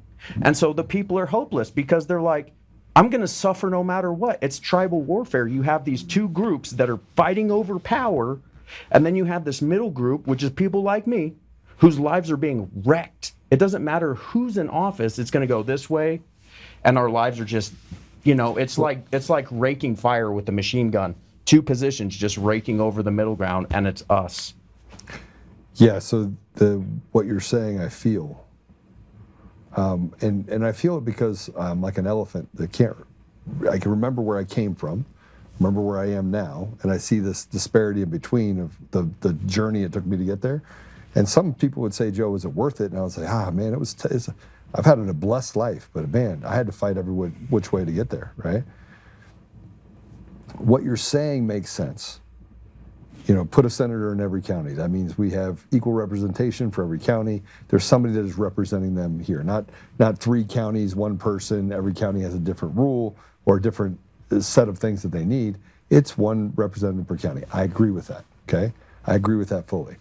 I also agree with the fact that, you know, that what you have happening in the legislature, I don't care if you're a Democrat, Republican, or Independent, you wouldn't pick that. You would not pick that. Right. The federal Constitution would not exist we would not be the nation we are today if that's how the legislature was going to be. Yeah, I mean, but that's where you get to stolen environments. And President Trump passed all these executive orders, right? And you're talking about the next legacy, who comes in afterwards. Right. Well, the next legacy that comes in afterwards, let's hypothetically say President Trump can't run a 3rd term. I wish he could, but he can't run a 3rd term. Right. Let's look at the executive, even the executive orders. You have states that are basically saying, piss off, giving them the finger. Colorado. They're doing it now. Matter of fact, I want to play this for you because this is Jenna Griswold, who, by the way, is going to go to prison. Mark my words, Jenna Griswold is going to go to prison. Phil Weasel Weiser is going to go to prison. Jared Polis, man, I pray that guy goes to prison. He might actually like it, though, just because of who he is. We'll call those guys the synagogue of Satan, right? I've said it several Fair times. enough. And Kyle Clark's like, oh, you're saying that because they're Jewish. No. They're We love our Jewish friends. They're Jewish. These are godless, faithless, atheist Satanists, right? Yes. Those are not real. Are not real Jews. Romans chapter 1, people. Right. The hardcore pagans, right? They are wolves in sheep's clothing. Yes. Worse, they're pretending to be shepherds. Yeah. Right. So now you have wolves in shepherd's clothing. Yeah. And they're ugly people. They are. Yeah, it's really ugly people. They vary. Play this. The president does not get to decide how American elections are ran. He has tried through executive order to put his thumb on elections, and we will continue to stop him, just like we did with the prior executive order. We have seen him escalate his attacks on American democracy. Just in the last month, not only did he say he planned to nationalize elections, or maybe, heck, we don't even need elections. They raided the Georgia Fulton County Elections Office based on conspiracies and tried to coerce Minnesota into handing over voter data with the threat of ICE. So this administration is doing everything it can to undermine American elections. Democratic secretaries of state and myself, we're going to hold the line, and Americans will be able to make their voices heard in the 26 elections in November. So it doesn't... We don't even need elections. That's what he said. Did he ever say that? No, he did not. That's just patently untrue. So you have this liar who's a demon. I mean, she's like a pig. I'm sorry. She's the biggest pig I've ever. I mean, she's disgusting. She's what you would think of when you think of demons, like literal demons. That would be Jenna Griswold, synagogue of Satan woman. What she just said is that he is not allowed to federalize elections. Do you know what HAVA is? Help America Vote Act. It's passed by Congress. Okay, so this happened in 2002. Help America Vote Act. It federalized elections, and everyone voted for it. Said, yep, we want to have that. It's kind of like the Patriot Act, right? So tell me, when you have states that are going rogue like what Jenna Griswold, our state, going rogue like this, and you can only describe it as one thing. We are literally captured by a foreign entity. No, I agree with that. I think the president, and it's constitutional, right? That goes back to my idea that we've departed so far from constitutional principle. The pain is so bad, the cancer is so bad, that the symptoms have become so bad that we can't focus. It's like when my leg was crushed off. Yeah. Right? The pain was so bad, I couldn't even focus on the fact that I had broken vertebrae. I couldn't focus on other things. And when the symptoms of things are so bad, sometimes you can't focus. The president has an absolute duty to ensure to every state that to protect us from those foreign invasions. And it goes back to kind of what I was saying before. It wasn't an accident that Joe Biden just left the border open.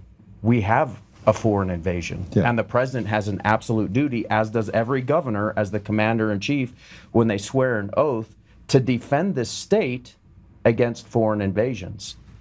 And so it is absolutely the responsibility of the president to ensure that every state has the ability to have free and fair elections. The Colorado Constitution talks about it. All these things we're talking about, if we just went back, if everybody just read the Colorado Bill of Rights and said, we want to restore this, we would be leaps and bounds better than what we are. But I do believe that my personal opinion is, and it's constitutional, right, where we have the separation of power, right? You have the legislative, you have the executive, and you have the judicial.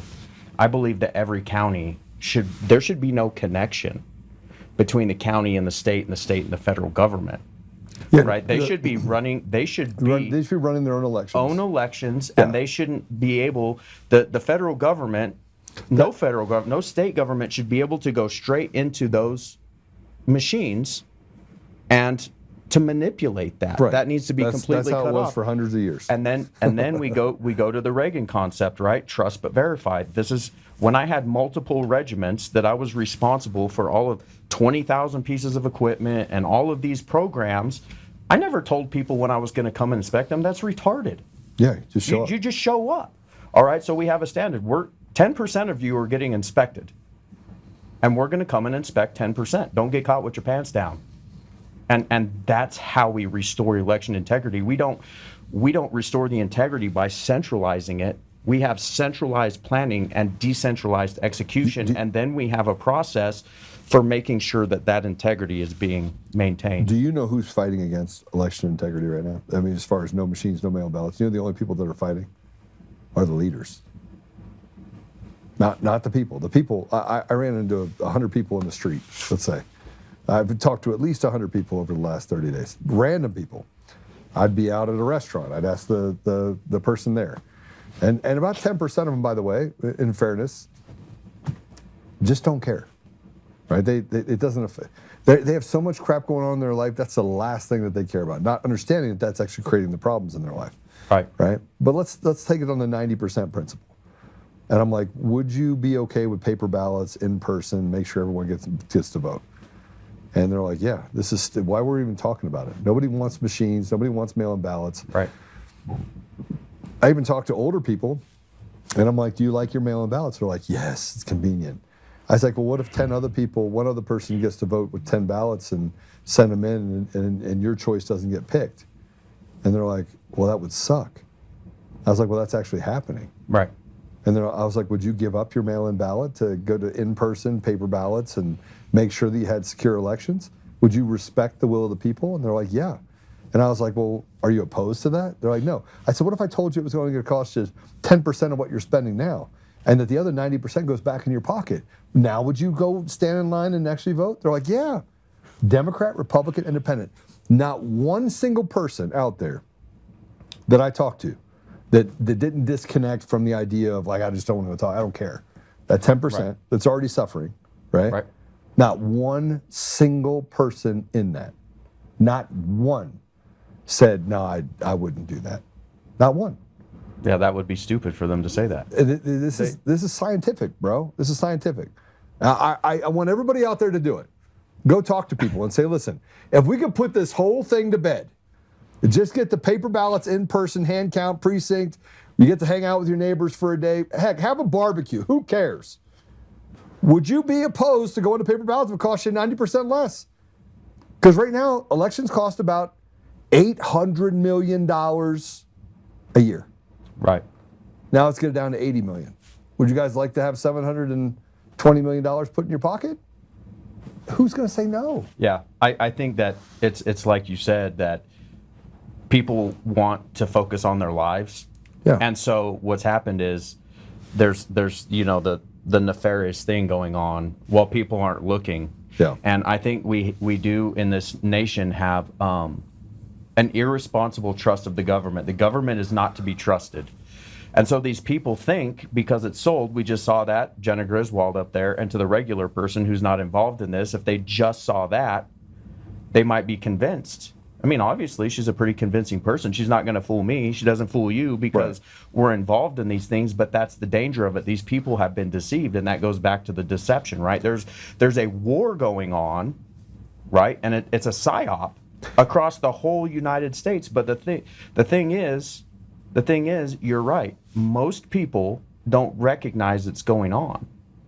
And most people are reasonably minded. And I absolutely believe that because I talk to people have the same thing, and it goes back to that hope, right? If they can take their ballot, right? I can take my ID card. It identifies me as a Colorado resident, identifies me to my precinct, identifies me as a United States citizen, and I can take that ID card and I can go to my polling site and I can get my ballot, and I know for a fact that where I make my marks are going to matter. That changes everything, right? That changes everything. But then you pair that up. Do you think most people are the same? Or do you think that most people want life, liberty, pursuit of happiness? Yes. You know Yes, what I mean? I think most people are principally aligned. And I think what's happening is we're allowing people to come in and create chaos instead of, being able to stiff arm the little things and saying we can be principally aligned. As an unaffiliated candidate, I talk to a wide breadth of people. And do you know how many illegals get abortions? I don't have a number on how many illegal immigrants get abortions. Yeah, it's less than 2% of the total abortions. Less than 2%. Do you know what the abortion rate is of black people in Colorado? I don't know. It's I don't even want to say. 47%. It's 47%. 47%. It's genocide. No, it is. Of an entire race. Do you know who the? It's eugenics. Yeah, you know, Margaret Sanger. You know that the people that come here illegally. I just went 1% to 2%, and then if you go all the way up to 47%. So the black community is being devastated. Do you know why? I sat in a room with Democrats. I sat in a room with. Actually, I don't think there was a white person there other than the one of the people that was helping out. Just a bunch of black people and brown people. That was it. It was an awesome meeting. I said this clearly. I said, if you could get free health care and free child care, how many of you, because I asked how many people would have had abortions, and an ungodly number of people put their hands in the air.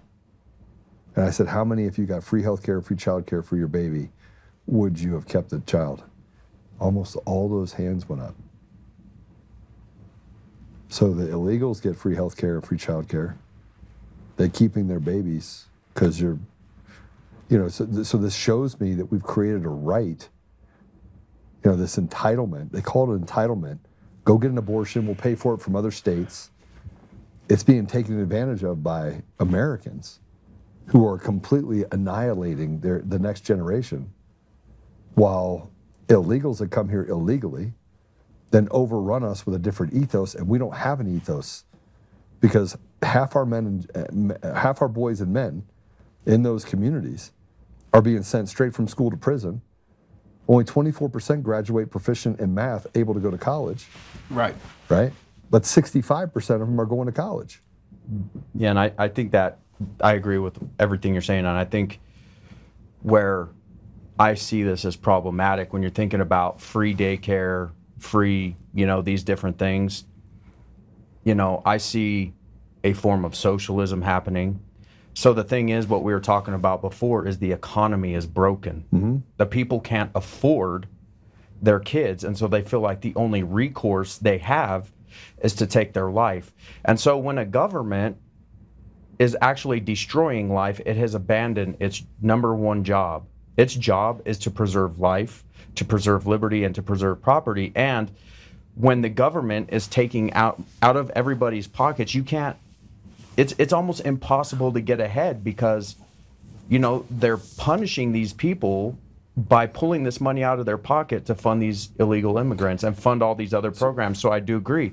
But the problem is all of these government programs that are being funded, they just need to go away. Well, hold on a second. Hold on. I think it's, I want to reiterate some things here. Because you said life, liberty, property, right? Right. Do you own your property?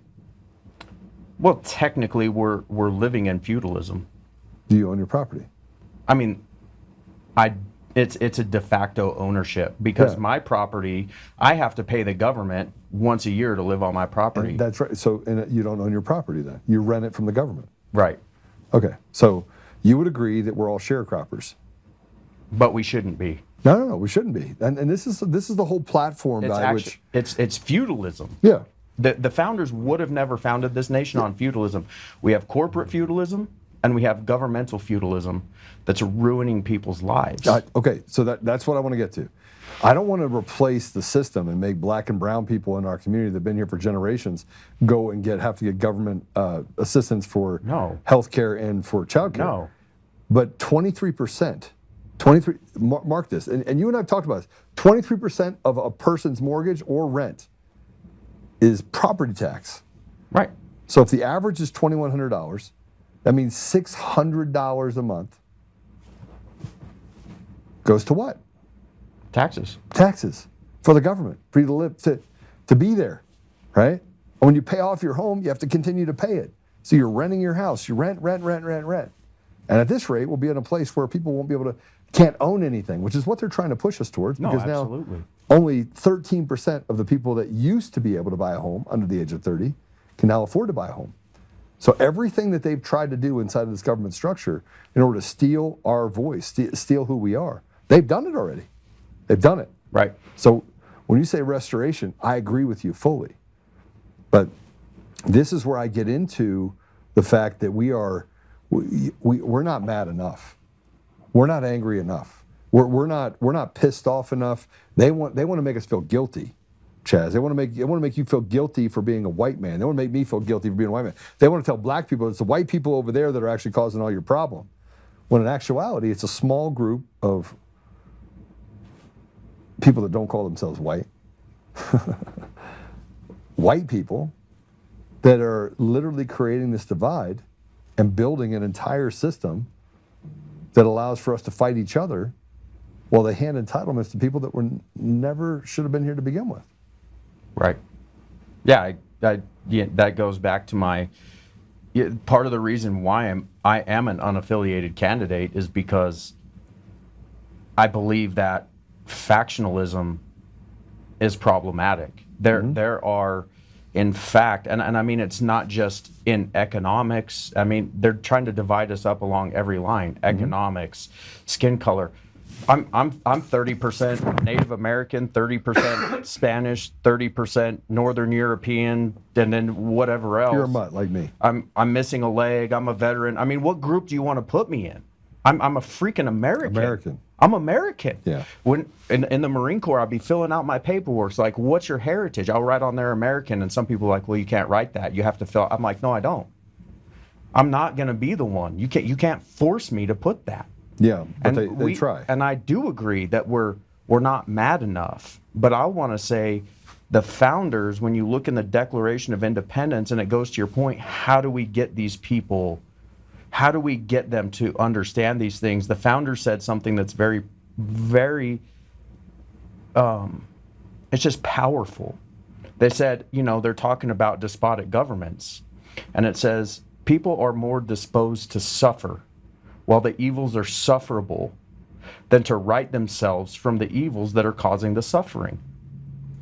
And so a lot of times in my mind, I'm like, how bad does it have to get before people are forced into action? I think a lot of times we're so far removed, even though it's 250 years, we're so far removed from how bad it was during the time of the founders, and we're trying to figure out, like, okay, how bad. It's that bad now. It is that bad. And here's the thing is, I think it's that worse. It is worse in many ways. Yeah. And when you look down the 27 grievances in the Declaration of Independence, one of them was equal suffrage. We don't have equal suffrage in this state. Nobody gives a crap what I think, right? And the two-party system is to blame. And you know this, we've had multiple conversations. Why is it that even though I hold these same fundamental principles, I'm told to stand aside. Right. And it's not about me. The reason why I'm doing this is because I'm trying to raise up the voice of the people who are politically homeless, and we've been called trash, we've been called junk, we've been called traitors. Well, that's interesting for a guy who served this nation for 20 years, supporting and defending the Constitution of the United States. And people are like, well, I don't understand why we can't win. Well, the reason why we can't win is because we're in fact divided. Right. And I would say, you know, one of the things that I've been telling people, and people can agree or disagree with this, and I say sometimes we're blind to our own hypocrisy. You know, a lot of people in the conservative and liberty-minded group of people, which I think we're of that group, right? We're not the, what'd you call it, I would argue that the people in the middle of Denver, the synagogue of Satan, right? We are this liberty-minded group of people, you know, and people in this conservative and liberty-minded group say, well, we don't believe in DEI. And I'm going to speak specifically to the Republican Party. And it's one of those truths and love, right? I'm going to say it. Say it. You say you don't believe in DEI, but you won't include me because I'm not a Republican. Look at the Liberty scorecard. Pull it up, Google it. Liberty scorecard. Bob Kirkmiles, she's a flat F. Dude, and people will support her just because she claims to be a Republican. Right. And so either you believe in DEI or you don't. Right. So excluding me just proves the fact that you're blind to your own hypocrisy. I mean, look, I've had better luck having conversations with Democrats than I have with the Rhino establishment. And I wrote this thing about, maybe we should pull that up. Find the post that I put up on that talks about the Republican Party. Do we have that? Just see if you can find it. All right. So you're not wrong. You're right. Right? And this is why I have such a hard time with us pedestaling, you know, someone like Victor Marx, or pedestaling ideas, principles, a way forward should shape the way people vote for a candidate. Amen. Right? And then you should have a history. You should have something that I can point to that says, you know, yes, Joe can't be bought. Yes, Chaz can't be bought. Yes, Chaz did this. Yes. All right, I'm willing to give him a chance because he's outside the establishment lines on either side. And they finally would realize that what they've been doing before it's an act of insanity. Right, because they keep continuing to do the same thing over and over again. Look, go back and look at the 2022 governor election. Yeah.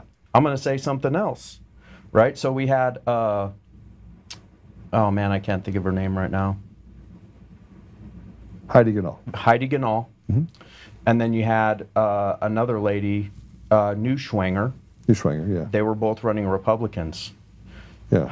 Neuschwanger saw no clear path to victory. Neuschwanger breaks off, becomes part of the U.S. Constitution Party, and draws off a bunch of those votes. Right. Right. And so when you go back, I mean, the elections are fraudulent. They are fraudulent. But I just want to make the point that we have to work together. Mm-hmm. The continued working against each other just makes it easier. Yes, the elections are fraudulent, but it goes back to we can't have apathy.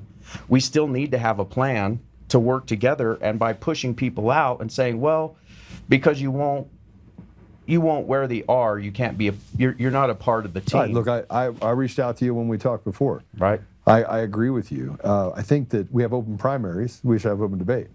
Yes. Right? So if an independent can actually vote in a Republican primary, then independents should be sitting on the panel so that they can actually hear the ideas of the independents. You invite them all the way in, or you don't. And my point is, we need to have a different plan. Right. You know, continuing, and my point is, I see this election cycle is going down the exact same way. It's a twin. Yeah. Nothing's changed. It's a losing plan. Yeah, nothing's changed. Why are we so sold out on a losing plan? Who wants to be on a losing team? Yeah. We need to build a winning team who can achieve victory for Colorado in 2026, and by continually shouting down the people like me, I'm a literal regular person. I'm a retired Marine. Yeah. Like, I work in my community, I go to my church, you know, I do these different things, and it's like, well, Chaz, you don't know what you're talking about. Interesting, because I am the people. Yeah, that gets to the, go into the community, listen first, then lead together type of principle that we run. All right, so here's where we're up against our time frame. We got I was just hit with you got a 5-minute deal. So let's talk about 2026. We have Barb Kirkmeyer, you have Scott Bottoms, you have yourself, you have me, you have Victor Marks, Greg Lopez. You've got a lot of good people in there. You got one Yes. that I can't support at all, Victor Marks, because he's as far as I'm concerned, he's a stolen valor guy, right? So I agree with you, sir. right. I mean, Yes, sir. he said he served 3 or 4 years. He didn't. He was kicked out after 9 months, and he said that no, I wasn't. Well, he was medically put into a position where basically he couldn't adapt. So we got an FTA separation that happened to finish. You know how the government works. Yep. So you have FTAs, failure to adapt designations, so they try to get you help, right? Then they finally are like, get out, right? So changed his name, said he did it for his persona, right, to protect his persona. But he was an 18-year-old kid, so there was no persona. Right. Right. So anyway, I don't like that guy. I don't like that paper tiger, that liar. I don't like him. But let's say everybody else, we got this other bucket, right? Greg Lopez is going to stay in the race, right? I'm in the race to talk similarly to you. Is there a pathway that you see where 4 or 5 of those candidates collectively come together and say, all right, here's our platform. Yes. Here's what we've experienced, and we're willing to capitulate, whoever it is, whoever that person ends up being, we're able to capitulate into that particular deal and say, we will work with this leader. You think that could happen? I think that could happen, and I think it has to happen. I think it's one of those things where I think a lot of people don't understand the structure of the government.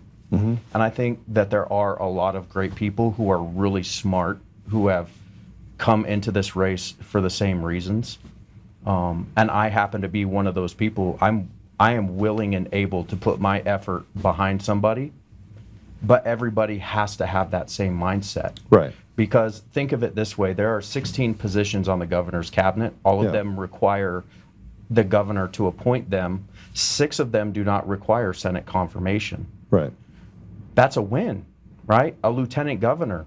We need a good lieutenant governor. But here's my pitch, right?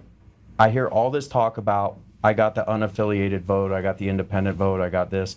We keep dividing these people up. But what if we had a guy who was a Republican and a guy who was an unaffiliated on the same ticket? Yeah. What if that actually happened? That's an actual unification. That signals to the people that I'm not actually sold out to the establishment, that I actually care about these other people. Instead of, what I hear, what I feel is, hey, Chaz, you're important when we need your vote, but don't get a seat at the table. Right. Right. That doesn't fly with me. I'm not about that. Yeah. Well, I think we have to. I think we have to be a little bit more studious in how we go about. Yes. This, and have humility, grace, and we have got to find a way to work together, not like children. And you see the Republican Party act like children every day, right? One of the main reasons I'm not a part of it. I mean, I spent 2.5 hours. I drove 2.5 hours to go to Sterling, Colorado, to go to the Lincoln Day dinner. Sat there, and there was probably 150 people in there. 140 of them were in office or family members of people in office. So there was 10 people from their community. Now, before I went out there, they warned me that, Joe, you don't understand what you're walking into. You got a sheriff that's a really good guy. And he says, but just below the surface of that, you have a good old boys club that is as corrupt as you're ever going to find. And I was like, yeah, it's Sterling. It's in the middle of the East, plain, right? Farmers. And they go, no. Nobody wants to be a part of the Republican Party out there. Not formally. Because they all just backbite you, and it's just a really bad environment. So I got to speak for 4 minutes out there. 4 minutes. I drove 2.5 hours for 4 minutes. Sandwiched between 2 gubernatorial candidates that frankly were crazy. and then they gave Barb Kirkmeyer the floor at the end. I was so angry at the patting on the back and the way that they treated candidates, that obviously they were going to make a fool out of people, that when I got up there to speak, I could not believe what I was a part of. This is the GOP of Sterling, Colorado. This is, and I was disgusted by it. That is what permeates that weak, cowardly, self-importance, only care about themselves while pissing on people in their community, is what the GOP has become. So we're going to have to bypass the GOP establishment and get to the GOP people and the independent people and say, look, this is where we are. And then from there, flush out into the Democrats that are feeling the same pain on the Democrat side. Right. I think one of the things I've been working on concurrently with this campaign is a Liberty Coalition. Yeah. And it encourages people from all different walks. And the goal is to elevate them so people can have their ideas heard, so people can have their voices heard. But one of the things that we've been working on is trying to find, kind of like the Nick Shirley thing. Where's all these independent reporters? Yeah. Getting all the candidates in a room, having all these independent reporters there, broadcasting it out to their audiences, because you know what? These forums it's all the same people. The regular people don't even hear what's going on. They have no clue. And so getting all these people together, but the establishment doesn't want that to happen because the establishment wants to retain power. Right. And the way we do that is by going to these independent reporters, these independent journalists, getting everybody in a room, but that requires humility, right? And getting into a room and opening that up to the rest of the people. I mean, I see you've been posting Free as Can Be, a lot of his stuff, Daniel. Yeah. People like that, they're instrumental. The communities are dying. You talk about deserts. Yeah. There's a desert, right? All of these political candidates are chosen by a specific group of people. There's a desert of voiceless people. And a ton of them. And I think that's a way. We just have to stop going to the establishment and asking them for help. And we need to say, hey, where's all these people? We need to invite them to the table, and we need to broadcast this out. If you got 10 of those people in a room, those independent journalists, and each one of them had over 100,000 viewers, dude, that's... It's a big number. And that answers your question. How do you talk to those 40%? That's the answer. And I spend a lot of time talking to those people. So that's all I'm asking, right? That's why I'm here, because I want to give a voice to the voiceless. Right. And that's our job as Christians. How do people follow you? You can follow me on Facebook at Chaz Evanson for Colorado. I'm also on TikTok. Those are my two biggest social media platforms that I put information out on. And then the last one is ChazEvanson.com. You can see my whole campaign platform on there. All right. Awesome. Well, brother, thank you for coming out. Thank you for coming all this way to visit with me. I think we're equally yoked on our ideas. I think that you are a wealth of knowledge, and regardless of who becomes the governor, we've got to find a way to work together in a sensible stride that eliminates the waste, fraud, and abuse, the special interests, the lobbyist groups, the big pharma. There shouldn't be one bill in the House that doesn't come from the communities of Colorado. Amen. Not one. And I promise you, nobody in Colorado wants to legalize prostitution other than rapists and murderers. So I agree with that 100%. Right. So there you go. All right. Thanks, brother. Appreciate it. Thank you, Joe. Hey, so we'll be, I don't know what the future holds for the Colorado governor's race. I don't know. I'm going to continue to run the race. Chad's going to continue to run the race. Scott Bottoms is. I constantly am out there talking about certain people that are in the news media that I think have really done us a disservice as a group. So, put your comment below. Make sure you share us. Apple Podcasts, Google Podcasts, Spotify, Pandora, iHeartRadio, TuneIn, and more. You can reach us on Rumble or on untamednation.com. If you want to follow us and make sure you get updates, text FREEDOM to 89517. God bless you all. We'll see you guys tomorrow.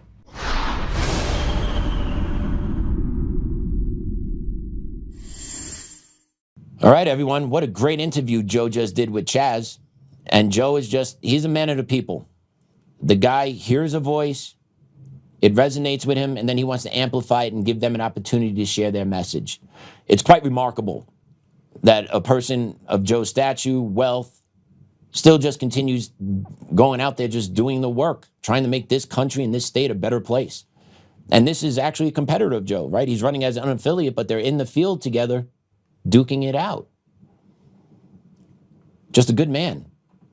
And I don't know how he does it with staying with his event schedule, running multiple companies, running for governor, doing a podcast. I don't know how the guy does it, but it's quite fascinating to watch and have a front row seat to it every day.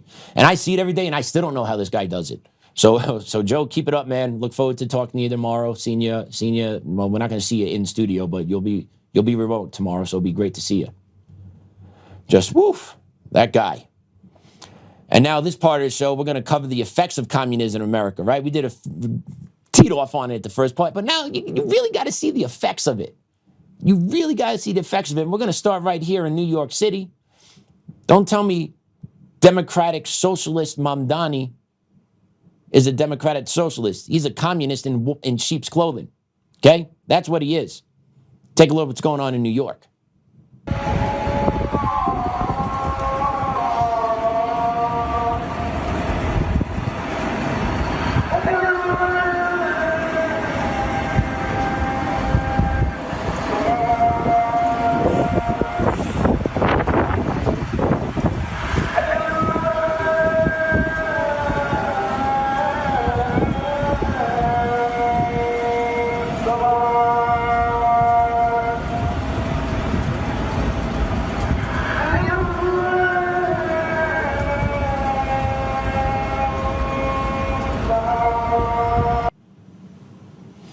So yeah, the Muslim call of prayer is getting amplified more and more in New York City, different boroughs, waking people up all types of time, 5 a.m., cranking it 12 at midnight, right, during the course of the day, 5 times a day, 24 hours.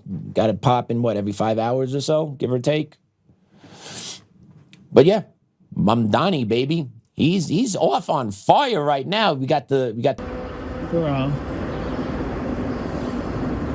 This sidewalk is filled with shit. Like, this is ridiculous. I'm scared I'm gonna step in it. But yo, I ain't never seen no shit like that. Pun intended. Yeah, so they had a big storm that dropped, 10, 11, 12 inches on the city.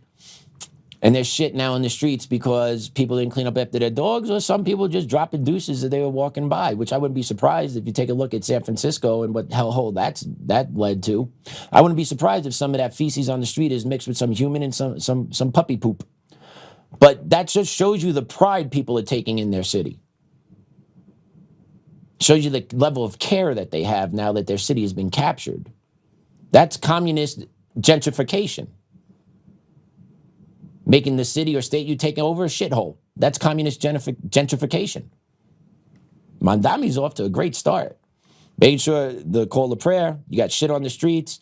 And yeah, maybe he's not solely responsible for making sure that there's no shit on the streets, but it just shows you the overall apathy of that city right now. Shows you the lack of care or pride that the people do have in that city right now because they know they are captured. They know their system is done for. And then Mamdani comes out, talks about all the free stuff he wants to give, we're entitled to, we deserve. And now he's dropping the bomb on the libtards that didn't understand that money ain't free. Next cut. At the heart of this path is a property tax increase. This would effectively be a tax on working and middle-class New Yorkers who have a median income of $122,000. The second path also requires us to raid our reserves. It would mean withdrawing $980 million from our city's rainy day fund in fiscal year 2026 and $229 million from the Retiree Health Benefit Trust in fiscal year 2027. These are steps that have been taken before, but only in moments of extraordinary external crisis. Mayor Bloomberg's response to the 2008 financial collapse, and Mayor de Blasio's response to the enormous revenue shortfall caused by the pandemic. We do not want to have to turn to such drastic measures to balance our budget. Yeah, so I got to take money out of reserves, and I need to jack the property tax by 9.5% because the governor won't raise the state income tax. So I just got to bang out the middle class any which way. You know, the middle class that supposedly supported Mamdani, that he was going to give all free shit to. Yeah, he's taking your money. Hello, where you been, right? The problem with communism is you always got to spend someone else's money. And our property tax, we're going to make sure we hit the middle class, right? We're going to make sure we hit the people that have a home, make around 122. We're going to make sure we tax those guys. Why? Why them? You can't increase property tax on the wealthy, you know, penthouses, townhomes, the brownstones that Letitia James lives in, right? Those things are expensive. You can't increase the property tax on those that the 6-figure, 7-figure people, high 6s, low 7s, high 7-figure people that live in these pieces of property. You can't increase their property tax. Nope, got to go after middle class. Why? Because the middle class is the enemy. The ones that they proclaim to help are the enemy, and they will come after you. They tell us this all the time, but yet people don't understand. So New York is going to get driven off a cliff, and the ones that can afford to leave will eventually leave, which will then lead to more economic shortfall, right? Because that's what happens with communist economic principles. That's what happens. And then if you don't believe me, oh, Mamdani just take, no. The Democrats have controlled New York for quite some time now, okay? Eric Adams, Bill de Blasio, 12 years there. Bloomberg, he was a one-off. Republican, but did do some Democratic principles, right? But definitely 12 years of Democratic principles have ruined the economics of New York City. Open borders, free healthcare, free housing, free food to illegals during 2020, 2021, 22, 23, 24. Yeah, there's an economic cost to it. And Eric Adams even said that in a press conference, before, I believe in 2022 or 2023, where he said, if we keep doing this, we're going to have a $12 billion shortfall. And he was right. And now Mamdani's like, well, you know, yeah. Well, Mamdani, you're following the same principles that they were. Mamdani, were you going to stop bringing illegals into New York City during 2020 to 2024 during the Biden regime? Hell no, you weren't. You're going to bring them all in, right? So you would follow the same economic principles because it's your ideological goals you're looking to achieve, which is the overthrow of America. And part of overthrowing America is bankrupting America. Breaking the economics of America, which the communists are doing. He's got to go raid funds and raise property tax. People are going to lose their homes because of this. He doesn't care. Why? Because as the government, he's going to want to come in and just swoop it up, make it part of communal living. Communism. That's going on in New York. You could say, oh, you're jumping ahead. No, you know, no.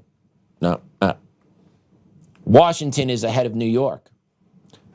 Listen to what the state reps in Washington state just did. Let's play that. We take our finger and press this button tonight. That is a $4 billion vote.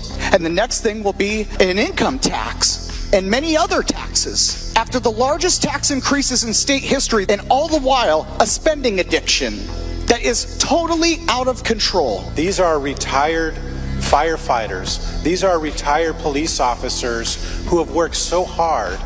And then when they see the hands of Olympia reaching in to take their retirement, they take it personal. We have spent so much money in so many ways on so many unsustainable programs that we've forced ourselves into a hole that a year after we have record increases in taxes, over $9 billion of new taxes, we're immediately coming back and asking our retirees to shoulder a massive shift of their funds to balance the budget. If this were a private corporation, we'd be screaming bloody murder that they were raiding their employees' pension funds. We are continuing to spend more than we take in, and we're going to come back next year and we're going to even have a worse deficit. We have Yeah, that's going on in Washington State. And it sounds very similar to what the answer in New York City was by Mamdani, raiding pension funds, raiding extra cash funds that are in there for reserves, right? It's all about emptying the system. Even though they increase taxes in Washington, they still need more because there is no endless pit in communist ideas because they want to spend and spend and spend and spend and spend without actually fixing any problems, addressing the mental health issues, regenerating a normal American society, getting rid of trans stuff, you know, getting rid of illegal immigrants, doing away with entitlements to them, right? All this stuff costs money, and they jack the taxes up, and now they're looking to raid the pension fund of these retired firefighters and police officers in the state of Washington. This is how communism works. It is all over the place. And businesses don't want to stay in these cities and states that are going to jack tax rates, put DEI bullshit in front of them, make sure they got to follow all different types of government reforms or government steps, the bureaucratic tape that typically follows communist principles, because the communists got to make sure you do bing and bing and bing and bing and bing, because someone's getting hit off along the way with a payment or a fee, or right, because it's a one big criminal cartel for themselves. And you're not part of it, so you got to pay every inch along the way. And then I found this quite funny. Palantir left Colorado. Palantir left Colorado. Billion-dollar company left Denver overnight. And Polis is standing there going, I wonder why. Let's play it. Colorado's governor just told me inside the Capitol here that he had no advance notice that Palantir, Colorado's most valuable company, would be moving its headquarters to Florida. In a social media post this morning, Palantir announced they'd be moving their headquarters to Miami.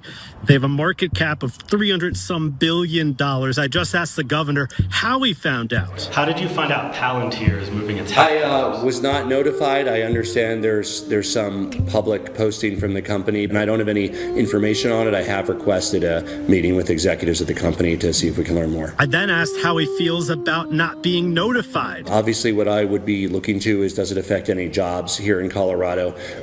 It's not clear whether a headquarters move would or wouldn't affect that. The governor estimates there are a couple hundred Colorado employees and does not know exactly what will happen to them. So yeah, companies don't want to do business in communistic states. They don't like the policies that they are subjected to financially or socially. Their families are subjected to in these blue states and blue cities. And they're going to get hit with taxes and fees and regulatory bullshit that they got to follow. They say, screw it, I'm out. And I don't owe you shit, Jared Polis. Good for them. Good for Palantir just dropping a mic saying, we out. They're going to Miami. I don't know how much better that's going to be. But this is what's happening to blue states. What businesses have you heard of that are actually moving to blue states to actually supplant themselves in and then thrive in? It's not happening because the economic concepts and the economic principles of blue states are not beneficial to business growth. So you're going to have a cataclysmic shift of economics in blue states as more and more companies continuously leave because these communists keep doubling down on their economic, social justice pushes. They're all tied together. But the problem is you're not going to have the money to run the systems that you want to run because businesses and wealthy people are leaving your states because they don't want to live by your rules. So what's going to happen? They're going to tax the hell out of middle class until they're nothing. And Mamdani told you that. Communism in America. Woke mind virus in America. Stay awake, stay informed, fight back against it at every turn. Because if you're not going to fight, that's just one less person they got to waste their energy on. We need to make them fight as hard as we're fighting. And the problem is they're not fighting that hard. They're just doing and taking. So please share the episode. Talk to your friends. Get involved. Get organized at the local level. Like Joe said, build a fraternity at the local level with your people. Right? Because we cannot be on an island fighting this. They are a unified force and they're coming. They're here. They're beating at our door. We need to resist at all costs. And with that, I'm going to pray us out. In the name of the Father, Son, Holy Spirit, amen. Dear Lord, thank you for the opportunity to sit in this chair today and provide, I believe, good content to our audience and informative content, hopefully inspiring some to take action and spread the word. Dear Lord, thank you for my boy on his 4th birthday today. Truly a blessing. Truly a blessing that I get to see him every day and spend time with him. Something that I missed as a child growing up from my dad. And I still love my dad. I have no ill will towards the man. One day I look forward to seeing him on the other side and giving him a hug. But I love hugging my boy, and he is by far the greatest gift. So thank you, Lord, for that. And thank you for allowing us to spend today together. Dear Lord, continue to watch over us, watch over Joe as he's going through his medical test. He doesn't have one this week, but still as he travels, let's keep him safe. He's doing a lot of your work too, Lord. Thank you for a beautiful day. Thank you for the air we breathe. Thank you for the sun today. Thank you for every opportunity, even though some of those opportunities that look like are easy are always going to present challenges. And thank you for allowing us, and me specifically, to learn how to push through that. Thank you, Lord, for giving me the strength to be a resilient person. Please, Lord, give that strength to others, as we need our resilience and our strength and our fight more and more each day.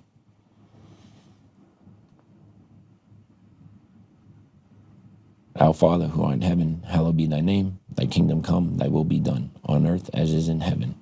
Give us this day our daily bread, and forgive us our trespasses, as we forgive those who trespass against us. And lead us not into temptation, but deliver us from evil. Amen. Love you, Grandma, Grandpa, and Dad.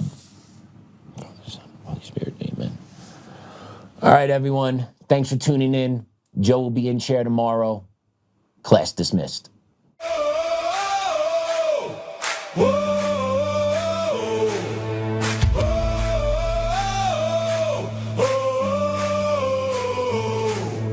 Rising from the fight for the forgotten and the free, exposing rigged machines, Coomers, lies, dominions, deceit, pays a grand each day, shielding truth from corrupt hall, but he won't back down, standing tall through it all.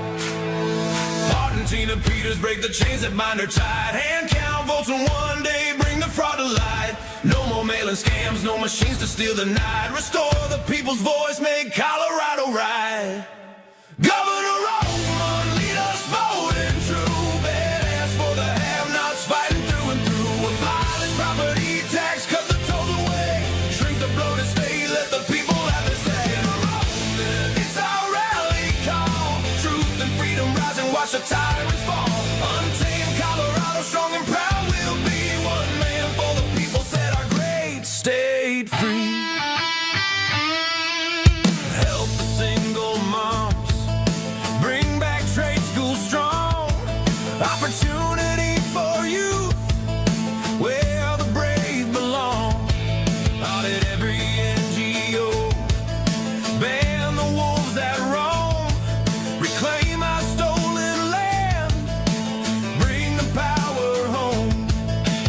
Eric Coomer's fraud, dominions, rig design, expose the stolen votes, cross the dangerous line. No more victimhood, no chains on you and me. He's running for governor for real liberty. Smash the fraud machine, pardon heroes jailed for the have-nots. Rising truth will never fail. One warrior defies the corrupt elite. Colorado reborn, strong on our feet. Governor Oltmann, lead us bold and true, badass for the have-nots, fighting through and through. Abolish property tax, cut the tolls away, shrink the bloated state, let the people have the say. Governor Oltmann, it's our rally call, truth and freedom rise and watch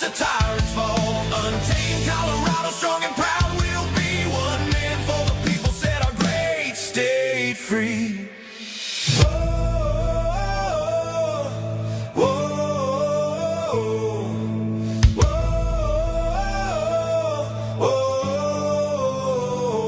Governor, lead us bold and true. Governor, freedom forever, Colorado.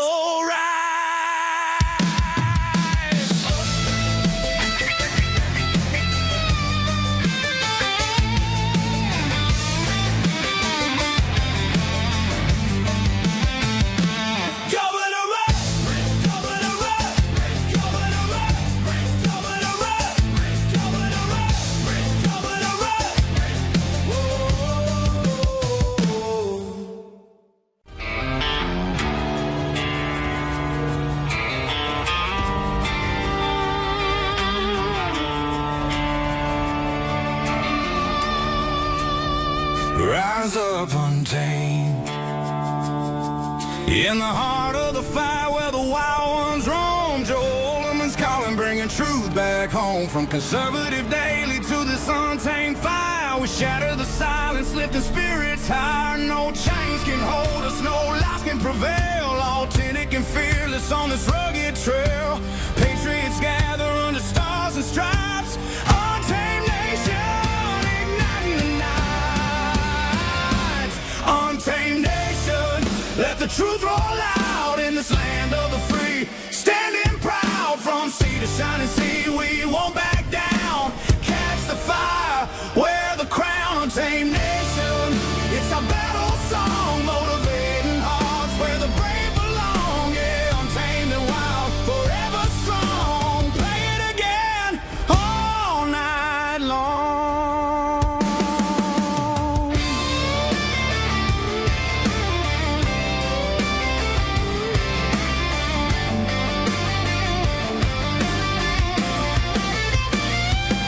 Break the mold, chase the real, no more games, time to heal. Joe's voice leads the untamed crew. Truth matters through and through.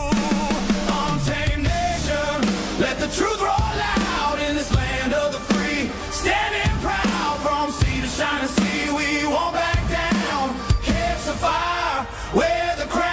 Untamed nation, it's our battle song, motivating hearts where the brave